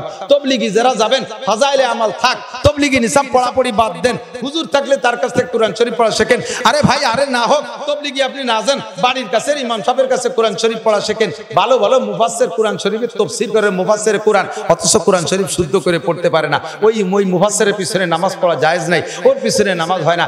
ইমামের যদি কিরাত গলত হয়, ওর কিরাতের কারণে নামাজ গলত, পুরো মসজিদের সকলের নামাজ বাতিল হয়ে যাবে। আর ইমাম সাহেবের কিরাত শুদ্ধ আছে। এখন থেকে আমার দিকে তাকান, আর একটু বাকি জিন্দেগিতে সহজ পথ শিখিয়ে দেই। আমরা হানাফি মাযহাবের লোক, আমাদের মাযহাবের মাসালা হলো ইমামের পিছনে নামাজ পড়লে মুসল্লিদের কিরাত পড়া লাগে না, আলহামদুলিল্লাহ পড়া লাগে না। তাহলে কিরাত গলত হলে যে নামাজ বাতিল হয়ে যায়, এই বিপদটা থেকে কমপক্ষে ফরজ নামাজে বেঁচে যাচ্ছি ইমামের পিছনে নামাজ পড়লে। কথা বলুন ঠিক কি ঠিক না? এই ইমামের পিছনে নামাজ পড়লে আমার কিরাত পড়া লাগতেছে না, ইমামের শুদ্ধ কিরাত আমি শুদ্ধ নামাজ পেয়ে যাচ্ছি। পাশাপাশি আরেকটা ইনকাম হলো, 1 ওয়াক্ত নামাজ যদি জামাতের সাথে ইমামের পিছনে পড়েন, আপনার আমল নামায় আল্লাহ তাআলা 527 ওয়াক্ত নামাজের নেকি লিখে দেবে। 527 ওয়াক্ত। বিগত জীবনে যে ভুল হয়ে গেছে নামাজগুলো, আল্লাহ তাআলা ইচ্ছে করলে এই বোনাস দিয়ে ওই ভুলের গর্ত গ্যাপগুলো বন্ধ করে দিতে পারে। এই জন্যই নামাজ পড়বো আমি জামাতের সাথে, ঠিক আছে তো? ইনশাআল্লাহ জামাতে নামাজ পড়বো। এবার জামাতে নামাজ পড়ার মধ্যে আরেকটা মাসালা বলি, দিক তাকান। জামাতে যখন নামাজ পড়েন, ইমামের পিছনে প্রথম তাকবীর দেয়া, কানে হাত দিয়ে যে তাকবীর দেয়, নাম তাকবীরে উলা। কি বলে? এইটার নাম তাকবীরে তাহরিমা। এটা ইমাম সাহেব যখন আল্লাহু আকবার বলে সানা বাঁধে, আমরা অনেকে আছি মুখ বন্ধ করে রেখে খালি কানে হাত দিয়ে সানা বাঁধি। প্রথম তাকবীর সব মুসল্লিদের উপরে ফরজ, প্রত্যেক মুসল্লির উপরে। যেই যখন নামাজে জয়েন করবেন, প্রথম তাকবীর আল্লাহু আকবার বলা, কানে হাত দেয়া সুন্নাত, কানে হাত না দিলেও নামাজ হয়ে যাবে। সুন্নাত তরক করলে নামাজ ছোটে না, কিন্তু মুখে আল্লাহু আকবার বলতে হবে। আপনি এদিক তাকান। এবার ইমাম সাহেব যাইয়ে পাইছেন আপনি রুকুতি, কোন আলাতে রুকুতি পাইছেন। এখন যদি আপনি ইমাম সাহেবের রুকু অবস্থায় ধরে বসতে পারেন, রুকুতি যে পেয়ে যান, তাহলে ওই রিকাতটা পাইছেন। ওই এক রিকাতের দাম 527 রিকাত। একটু কোন সুবহানাল্লাহ। যদি ইমাম সাহেব রুকুতে উঠে যাওয়ার পরে আপনি দাঁড়াইছেন, ওই রিকাতটা পান নাই। সিজদা পাইছেন, রুকু পান নাই, নামাজ ওই রিকাত আপনি পান নাই। ভালো করে মনে রাখবেন, এই জায়গায় অনেকে ভুল করে। রুকুতে ইমাম সাহেব সিজদা গেছে, ইমাম সাহেব সিজদা গেছে, রুকু পাইনি, মনে করছে রিকাত পেয়ে গেছি। আপনি কিন্তু ওই রিকাত পান না, ওই রিকাত সালাম পীরের উপরে আবার পড়িয়ে দিতে হবে। এবার রুকু পাওয়ার জন্য শর্ত কতটুকু একটু শুনেন। আপনি আল্লাহু আকবার বলে রুকুতি যে ইমাম সাহেব সামি আল্লাহর সিন বলার আগে কমপক্ষে একবার আপনি বলতে সুযোগ পাবেন সুবহান রাব্বিল আযীম। একবার যদি ইমাম সাহেব সামি আল্লাহ বলার আগে রুকুতি পেয়ে যান, তাহলে রুকু পাইছেন মানে ওই রিকাতটা পেয়ে গেছে। এখন ইমাম সাহেব রুকুতি আছে, খুব ক্রিটিক্যাল মাসালা। ইমাম সাহেব রুকুতি আছে, আপনার যাইয়ে তো কাজ বাকি রয়েছে মেলা কিছু। 1 নম্বরে ইন্নিয়াজাতু, 2 নম্বরে নাওয়াইতুয়ান, 3 নম্বরে আল্লাহু আকবার বলে সানা। এই সানা চুল্লা বানতি বানতি ইমাম সাহেব রুকুতে উঠে যাবে। আপনি কি করবেন? এই সময় আপনার ইন্নিয়াজাতুর দরকার নাই, এই সময় আপনার নাওয়াইতুয়ানের দরকার নাই, এই সময় আপনার সানা সুবহানাকার দরকার নাই। দরকার আছে কি? 2টা তাকবীর দিবেন, আল্লাহু আকবার কয়ে সানায় হাত দিয়ে আল্লাহু আকবার কয়ে রুকুতে চলে যাবেন। ইমাম সাহেবের রুকুতি পাইছেন তো রাকাতটা পাইছেন, রাকাতটার দাম 527 টাকা। মাগরিবের 3 রিকাতে দিক তাকান। মাগরিবের 3 রিকাতে পাইছেন 1 রিকাত, পাইছেন 1 রিকাত, 2 রিকাত পান নাই। কয় রিকাত? 2 রিকাত পান নাই। এই এক রিকাত ইমাম সাহেবের পিছনে পাইছেন, ইমাম সাহেব সালাম ফিরানোর পরে আপনারা 2 রিকাত পড়তে হবে না? এই 2 রিকাত ইমাম সাহেব সালাম ফিরানোর পরে আবার আর এই জায়গায় একটা মাসালা, ইমাম সাহেব একদিক সালাম ফিরে দেওয়ার সাথে সাথে আপনি উঠে যাবেন না। হ্যাঁ মিয়া দিক তাকান, ইমাম সাহেব একদিক সালাম ফিরানোর পরে সাথে সাথে আপনি উঠে যাবেন না, কারণ হতে পারে একদিক সালাম ফিরে ইমাম সাহেব তো সসিদাও দিয়ে বসতে পারেন, কাজেই দ্বিতীয় দিক বাম দিক সালাম ফিরানোর আগে আপনি উঠবেন না। ইমাম সাহেব একদিক সালাম 2 দিক সালাম ফিরানোর পরে আপনি উঠে যে 2 রিকাত নামাজ পড়েন। মাগরিবের 3 রিকাতে 1 রিকাত পাইছেন, 2 রিকাত পান নাই, এই 2 রিকাত আপনি কিভাবে পড়বেন? আমার মনে আছে এই ব্যাসপুর মসজিদে, এই ব্যাসপুর মসজিদে শেষ সময় মোটরসাইকেলে চলি যাব বলমারি, ওই জায়গায় এসে মাগরিবের নামাজ পড়ছি। ব্যাসপুর ওই যে বটতলার যে মসজিদ, ওই মসজিদে নামাজ পড়তে আমিও 1 রিকাত পাইছি, আমার সাথে আরেকজন 1 রিকাত পাইছে, 2 রিকাত আমরা পাই নাই।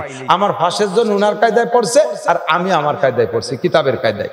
সালাম ফিরেই ওই লোক বসে রয়েছে আমারে অ্যাটাক করবে বলে, সালাম ফিরে আমারে বলতেছে হুজুর, আপনার তো হুজুর হুজুর মনে হয়, আমার সে সময় উনি চেনে না, আপনার তো মৌলবী হুজুর হুজুর মনে হয়, এই নামাজ কিরম পড়লেন? আমি তো যেরকম পড়ার দরকার সেইরকমই তো পড়ছি। না আমি শিওর আপনি ভুল পড়ছেন। উনি পড়ছে কিভাবে? সালাম ফিরানোর পরে উঠে একবারে 2 রিকাত পড়ে শেষ বৈঠক দিয়েছে। নিয়ম হলো 1 রিকাত যদি শেষ রিকাত পান তাহলে 2 রিকাত ছুটে গেছে, সালাম ফিরানোর পরে আপনি উঠিয়া প্রত্যেক রাকাতে রাকাতে বসতে হবে, প্রত্যেক রাকাতে বসতে হবে, আরো 2টা বৈঠক করতে হবে। আমি আমার নিয়মে পড়ছি, উনি আপনি ভুল পড়ছেন। আমি বলে ভুল পড়ছি কিভাবে? কয় কি, আল্লাহ তাআলা মাগরিবের নামাজে 3 রাকাতে 2টা বৈঠক পাবে, আল্লাহ 2টা বৈঠক পাবে। তা 1 বৈঠক তো ইমাম সাহেবের সাথে দিছি, আর 2 রিকাত বাকি আছে, 2 রিকাত পড়ে শেষবারে আর 1 বৈঠক দিলে 2 বৈঠক হয়ে গেল। আমি বলি এটা কি আপনি কিতাবে পাইছেন কোন জায়গায়? কিতাবে পাবো কা, নিজের একটা বুঝ আছে না? 2 রিকাত 3 রিকাত নামাজে 2 বৈঠক, 1 বৈঠক দিছি আর 1 বৈঠক বাকি আছে। নিজের বুঝ হিসেবে পড়লে হবে না, আপনাকে এবার প্রত্যেক রাকাতে বসতে হবে। কথা বলেন ঠিক না? এ আরেকটা মাসালা বলি, 3 মার্কা মাসালা, এদিক তাকান। এর একটা মাসালার দাম 60 বছর নফল নামাজ নফল রোজার চাইতে বেশি। সেটা হলো জোহরের নামাজ 4 রিকাত, ইমামের পিছনে পাইছেন 1 রিকাত, কয় রিকাত বাদ আছে? 3 রিকাত। ইমামের পিছনে পাইছেন কি প্রথম রিকাত না শেষ রিকাত? শেষ রিকাত না, তাহলে প্রথম যে 3 রিকাত ছড়ছে, এই 3 রিকাত কি কি রিকাত ছড়ছে? 2 রিকাত ছড়ছে সূরা মিলানো 2 রিকাত, আর 1 রিকাত ছড়ছে শুধু ফাতিহা ওয়ালা 1 রিকাত, তাই না? এই 3 রিকাতটা আপনি কিভাবে পড়বেন? আপনি ইমাম সাহেব সালাম ফিরানোর পরে উঠিয়া দাঁড়াইয়া 1 রিকাত পড়বেন। এই রিকাত কি দিয়ে পড়বেন বলেন তো? সূরা মিলাইয়া পড়বেন। মনে যদি আপনি নিজে নিজে বুদ্ধি খাটান যে শুধু আলহামদুলিল্লাহ সূরা আলা 2 রিকাত এক পাশে নিয়ে যাই, এই যুক্তিতে হবে না। সালাম ফিরানোর পরে দাঁড়ায় উঠেয়া প্রথম রিকাত 1 রিকাত পড়বেন, সূরা মিলাইয়া পড়িয়ে বসতে হবে। আত্তাহিয়াতু পড়ে উঠিয়ে আবার তৃতীয় রিকাত, এই রিকাত পড়বেন, আবার সূরা মিলাইয়া পড়িয়ে উঠিয়ে শেষ রিকাত পড়বেন শুধু ফাতিহা দিয়া। এই শেষ 2 রিকাত পড়ে শেষবারে বৈঠক। কথা কি বোঝা গেছে? একটা মাসালার দাম 60 বছর নফল নামাজ রোজার চাইতে বেশি। কথা বলেন ঠিক না? মাঝে মাঝে এমন অ্যাক্সিডেন্ট হয় কিনা আপনাকে জানি না, আমার হয়, কারণ আমার ইমান অতটা ভালো না। নামাজে বসলে দুনিয়া মাদ্রাসা নিয়ে চিন্তাও রিত, বোর্ডিংয়ে চাইল নাই, হুজুরকে বেতন নাই, ওদেরকে সিমেন্ট নাই, নানান তা মাদ্রাসার মধ্যে মাদ্রাসা ঢুয়ে যায় নামাজের মধ্যে। কাজেই প্রথম বইটাকে আত্মায়তু ভর্তি 3-4 রিকাত নামাজে আত্মায়তু ভর্তি ইন্না কান্তাল গফুরুর রহিম চলে যাই। ওই জায়গা যাইয়ে মনে উঠলি তো ভারতের ব্যবসার মধ্যে পড়ে গেছি। এখন যেই নামাজ 3 রিকাত বা 4 রিকাত ওয়ালা নামাজ, মা বোনরা লক্ষ্য করবেন মাঝখানে পুরুষকে মশলা গেছে, এবার এই মশলা সবাই রিপাস পড়ে।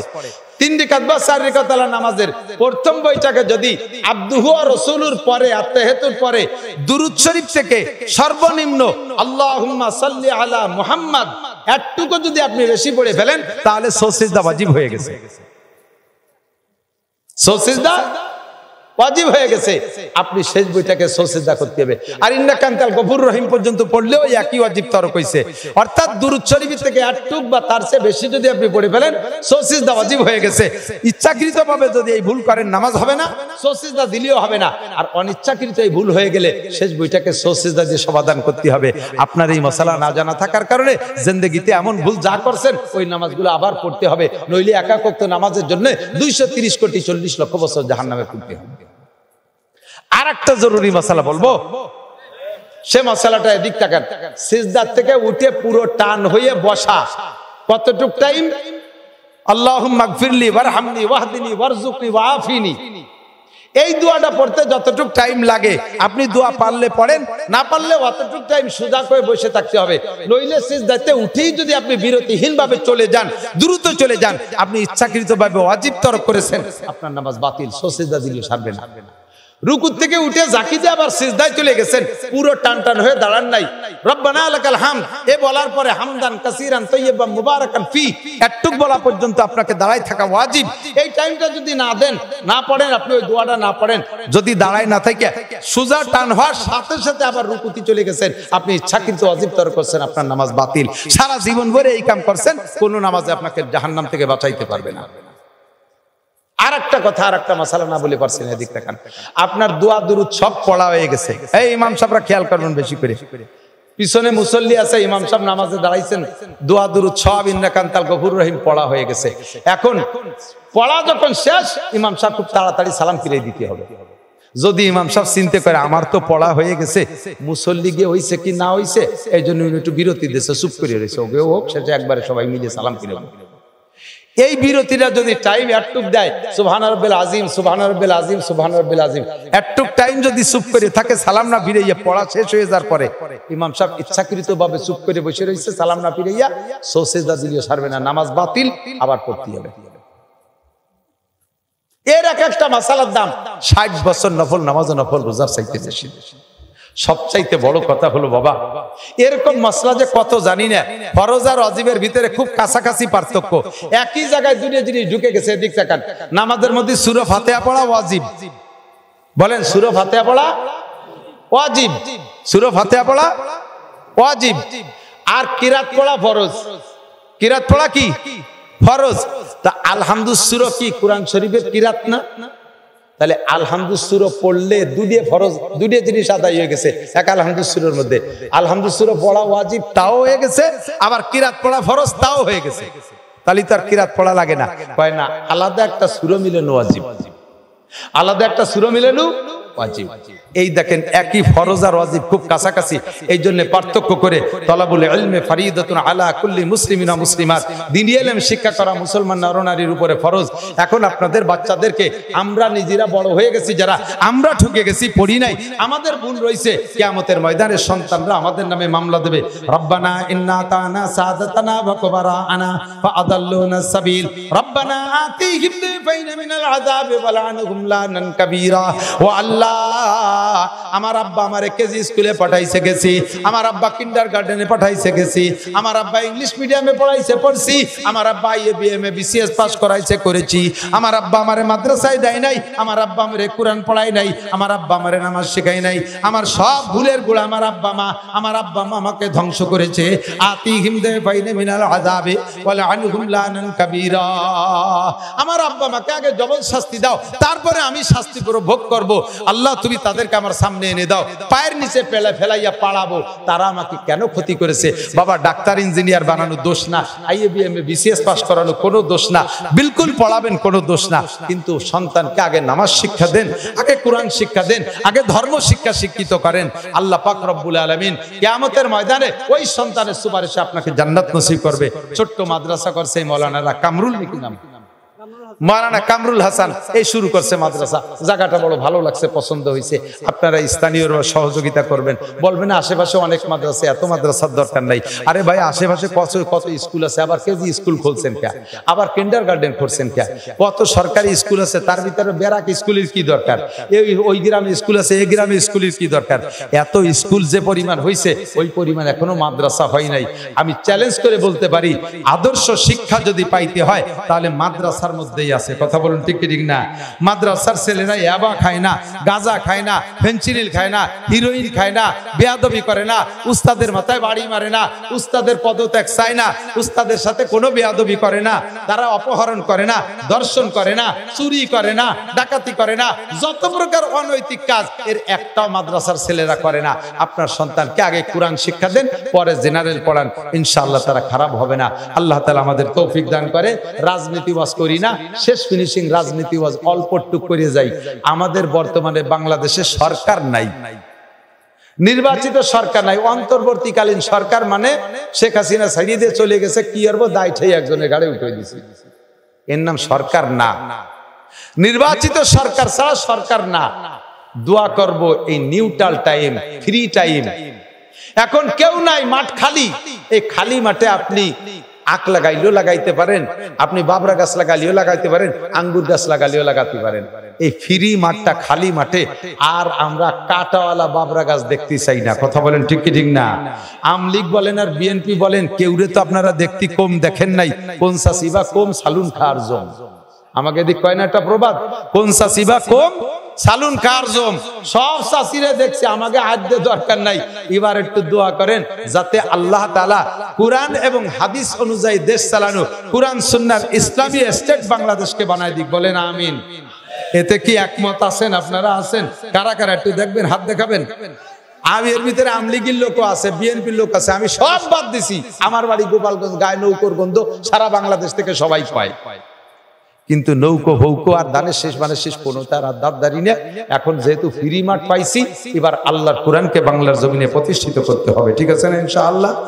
এর জন্য শর্ত হলো মৌলবীরা এক হতে হবে। কারণ মৌলবীরা এক হতে হবে। 3 মৌলবী 13 দল হলে আমরা কোনোদিন পাবো না। আমাকে জন্য একটু দোয়া করেন যাতে আমরা হুজুররা যাতে এক হই আপনাকে কাছে আসতে পারি। এই দোয়াটুকু আপনাকে কাছে চাই। পরে জালালি খতম করে আমরা আপনাকে জন্য দোয়া করে দেবো ইনশাআল্লাহ। আল্লাহ তাআলা কুরআনি বাতাস বাংলার জমিনে বহায় দিক। সবাই বলেন আমিন।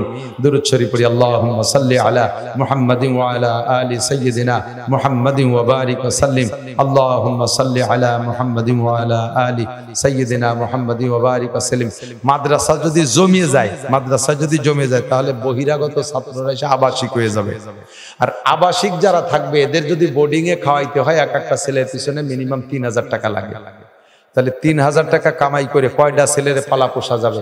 আবার বাড়ি যদি আপনার খাবারের সাথে একটা ছেলের লজিক রাখেন, তাহলে ওই 3000 টাকা আপনার সংসারতে খরচ হচ্ছে, এটা আপনি টের পাবেন না। ফাঁকে মাদ্রাসার 3000 টাকা বেঁচে যাবে। যদি বহিরাগত ছেলেরা এসে আবাসিক হয়ে যায়, আপনারা একটু লজিং রাখবেন ইনশাআল্লাহ। 4টে ভাত খাইতে পারবেন তো ইনশাআল্লাহ? দেখবেন আপনার ভাতে কম পড়বে না। ওই ছেলেটা রাত্রে তাহাজ্জুদ পড়ে দোয়া করবে, আপনি নাক ডেকে যে সময় ঘুমাচ্ছেন, আপনারা বউ বাচ্চা সবাই খেয়ে দিয়ে ঘুমাচ্ছেন, ওই সময় আপনার পরিবারের জন্য দোয়া করবে। ইনকামে বরকত হবে ইনশাআল্লাহ। আপদ বিপদ থেকে আল্লাহ রক্ষা করবে। আল্লাহ তাআলা কবুল করুক। আল্লাহুম্মা সাল্লি আলা মুহাম্মাদি ওয়া আলা আলি সাইয়্যিদিনা মুহাম্মাদিন ওয়া বারিক ওয়া সাল্লিম। রব্বানা যালামনা আনফুসানা ওয়া ইল্লাম তাগফির লানা ওয়া তারহামনা লানাকুনান্না মিনাল খাসিরিন। আয় মেহেরবান আল্লাহ, জুমার রাত্রে, রবিউল আউয়াল মাস, দামি মাসের দামি রাত্রে তোমার নেককার বান্দা বান্দীদেরকে নিয়া আমি মূর্খ, আনপড়, অযোগ্য, বেআমল যা পারসি শরীয়তের কিছু মাসালা নিয়ে আলোচনা করেছি। রব্বুল আলামিন আমাদের আলোচনার ভুল চুক মাফ করে তুমি কবুল করে নাও। আয় রব্বুল আলামিন আমাদের জীবনের সব গুনাহ তুমি মাফ করে দাও। হাজার হাজার গুনাহ করি, ইবাদত করি, তাও গুনাহ হয়ে যায়, ইবাদতও হয় না। আয় আল্লাহ রব্বুল আলামিন এই সমস্ত ভুল ত্রুটি মাফ করে তুমি আমাদেরকে ক্ষমা করে দাও। আমাদের সব ইবাদত বন্দেগী তুমি কবুল করে নাও। বাকি জিন্দেগি শুদ্ধ করে ইবাদত করার তৌফিক দান করো।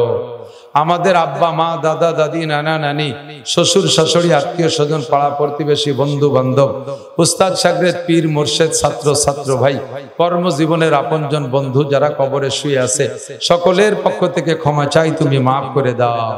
সকলের কবর আযাব তুমি এক্ষুনি বন্ধ করে দাও। এই এলাকায় যত কবরবাসী কবরে শুয়ে আছে, এই মাদ্রাসার ওসিলায়, আমাদের মাহফিলের দোয়ার ওসিলায় আল্লাহ সব কবরবাসীর কবর আযাব মাফ করে দাও। আমরা যারা দুনিয়ায় বেঁচে আছি, আমাদের জান, মাল, ইজ্জত, আবরু তুমি হেফাজত করো। আয় আল্লাহ আমাদের সকলকে ঈমান ও ইসলামের সাথে থাকার তৌফিক দান করো। পরিপূর্ণ সুস্থতার সাথে, সম্পূর্ণ ইজ্জত ও সম্মানের সাথে, প্রশস্ত হালাল রিজিকের সাথে আমাদের সবাইকে তুমি লম্বা হায়াতে তৈবা দান করো। হাসপাতালের বেডে, ঘরের বিছানায় ফেলে রেখো না আল্লাহ। আমাদের অনেকের বাড়িতে রোগী আছে, আরো দেশ বিদেশ থেকে আমার মহব্বতের অনেক মানুষ, রোগীরা দোয়া চেয়েছে। মেহেরবান আল্লাহ সব রোগীদেরকে তুমি সুস্থ করে দাও, সব রোগীদেরকে শিফা দাও, সুস্থ করে দাও। সারা দুনিয়ার মসজিদ মাদ্রাসাগুলো কবুল করে নাও। এই ছোট্ট মাদ্রাসাটা তুমি কবুল করে নাও। মাদ্রাসার সব হাজাত জরুরত পূরণ করে দাও। এই মসজিদ মাদ্রাসা যারা দান করলেন কিয়ামতে তাদেরকে ইব্রাহিম খলিলুল্লাহ, ইসমাইল জবিহুল্লাহ, মুহাম্মদুর রাসূলুল্লাহ সাল্লাল্লাহু আলাইহি সাল্লামের সাথে জান্নাতি করে দিও। আয় আল্লাহ, আজীবন সদস্য যারা হলেন তাদেরকে বদরি সৈনিকদের সাথে জান্নাতি করে দিও। মা বোন যারা পর্দার আড়ালে হাত তুলেছে তাদের পারিবারিক অশান্তি থাকলে তুমি দূর করে দাও। স্বামী স্ত্রী মিল মোহাব্বত পয়দা করে দাও। আমাদের সকলকে নেক সন্তানের আব্বা মা হওয়ার তৌফিক দান করো। আমাদের ছেলে মেয়ে যারা স্কুল কলেজ মাদ্রাসায় পড়তেছে মেধা শক্তি বাড়াইয়া দাও। ভালো লেখাপড়া শিখে উচ্চ শিক্ষায় শিক্ষিত হওয়ার তৌফিক দান করো। শিক্ষিত ছাত্রদেরকে, ছেলেদেরকে তুমি উজ্জ্বল কর্মজীবন দান করো। হালাল প্রশস্ত রিজিকের জন্য আয়ের উৎস তাদের হাতে তৈরি করে দাও। আয় মেহেরবান আল্লাহ, আমাদের সকলকে মরণের আগে একটা বার হলে হজ করা তৌফিক দাও। সারা বাংলাদেশের 16 কোটি 17 কোটি মুসলমানের প্রাণের দাবি, আয় আল্লাহ, সামনে নির্বাচনে আমরা এদেশে ইসলামী হুকুমত দেখতে চাই। আমলিগ হোক, বিএনপি হোক, জামাত হোক, জাতীয় পার্টি হোক, চরমোনাই হোক, যাদের মাধ্যমে সহি কুরআনী হুকুম এদেশে বাস্তবায়ন হবে তাদেরকে তুমি নির্বাচিত করে দিও। যাদের মাধ্যমে এদেশের অর্থ সম্পদ লুটপাট হইয়া বিদেশে চলে যায়, একিলাসের সন্ত্রাস, রাহাজান আর দস্যু আর ডাকাতদের হাত থেকে তুমি দেশকে তুমি হেফাজত করো। আয় আল্লাহ, স্বৈরাচারদের হাত থেকে দেশকে হেফাজত করো। ন্যায় বিচারকদের হাতে তুমি দেশের হুকুমত দান করো। আমাদের মরণের সময় জবানে কলেমা তৈয়বা জারি করে দিও। সাল্লাল্লাহু তাআলা আলা খায়রি